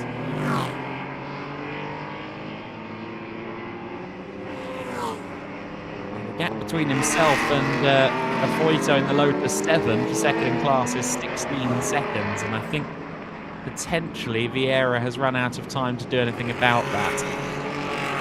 There's the gorgeous little Lotus Elite. The 158 car of Martin Aubert in Morion, and I think it will be Morion at the wheel now. Pedro Morion. We're into the final minute and change of this race, so I think we'll be starting the final lap this time by, because Max Huber is currently in the final sector of the lap.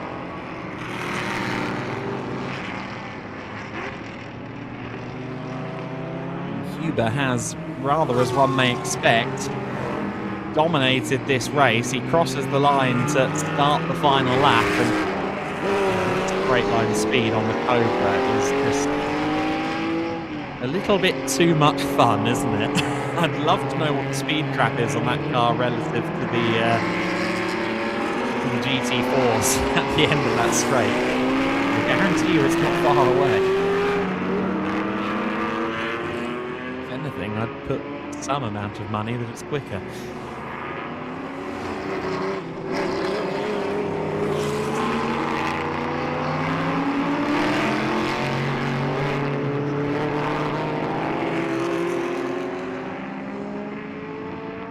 Clock has struck 0 on this race, so it is the final lap now for Huber.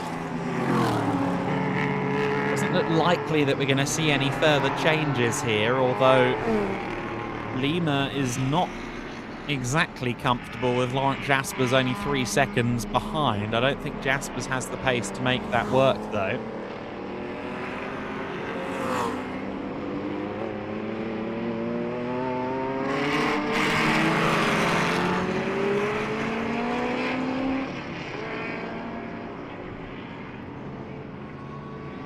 Out of the Bugatti S's comes Huber. Just a couple of corners between himself and a victory here in the Iberian Historic Endurance Championship, and what an entertaining drive this has been from the driver of the Golden Cobra. Huber winning the race here at the Jarama Classic, the first race of the weekend for the Iberian Historic Endurance category. A good day in the office for the German. Long wait now for second place man Pedro Bastos, who was over a minute behind, or rather actually about 30 seconds behind, sorry. I was right the first time, a minute and 27 seconds behind. 26th on the timing screen, but that's not accounting for the extra minute that he is in fact behind. So Bastos Rosende will finish on the lead lap, and I think he might be the only other car to do so. In fact, no, 4 cars still on the lead lap. Just beating the Shelby to the line there was the Merlin. That was for position across the line, and 0.4 of a second in it. Merlin finished in 7th overall ultimately, 3rd in the GTP and SC class. Teixeira has crossed the line for 9th overall in his Aurora Motorsport Porsche. And then next across the line to round out the top 10 will be that green Eduardo Reich driven H1976 entered 2.7 RS. That's a GDS class win there, just across the line. Nuno Nunes in his 327 short wheelbase Porsche. And there is the second place car coming across the line. Pedro Bastos Rosende, who wins the H1976 class. And there is our podium finishing Ford GT40. Paulo Lima taking the car home for 3rd place. Could have held on to 2nd without that drive-through penalty. Probably would have done. And Laurent Jaspers only 2.7 seconds back from him in 4th overall. The last stragglers then coming across the line after a brilliant race in the Iberian Historic Endurance.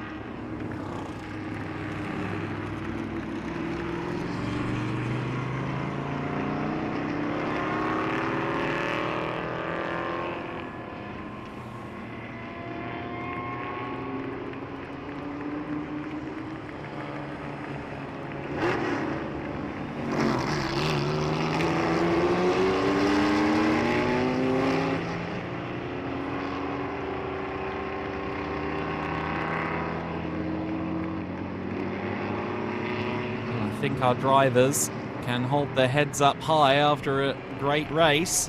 27 cars took the checkered flag ultimately from 32 that took the start, 31 that took the start.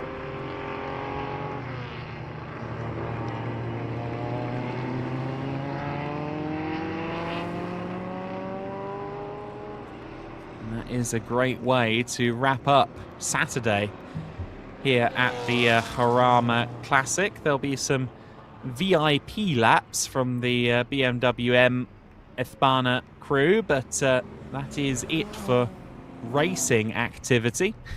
Max Huber winning the race by a comfortable minute and 29 seconds over Pedro Bastos Rosende. Puig and Lima third in their GT40 ahead of Laurent Jaspers in the Jaguar E-Type. Moitians in 5th position with Pano in the Porsche 3-litre RS. The Lotus 7 of Mira Gomez and Afoito in 6th. Barbo and Vieira de Campos in 7th position. The Silva Vieira and Castro Pinheiro Shelby Mustang in 8th place. Murat Teixeira Laranjo's Aurora Motorsport Porsche in 9th. And Eduardo Roche rounding out the top 10 in the order. You've seen the rest of the order through on your screen.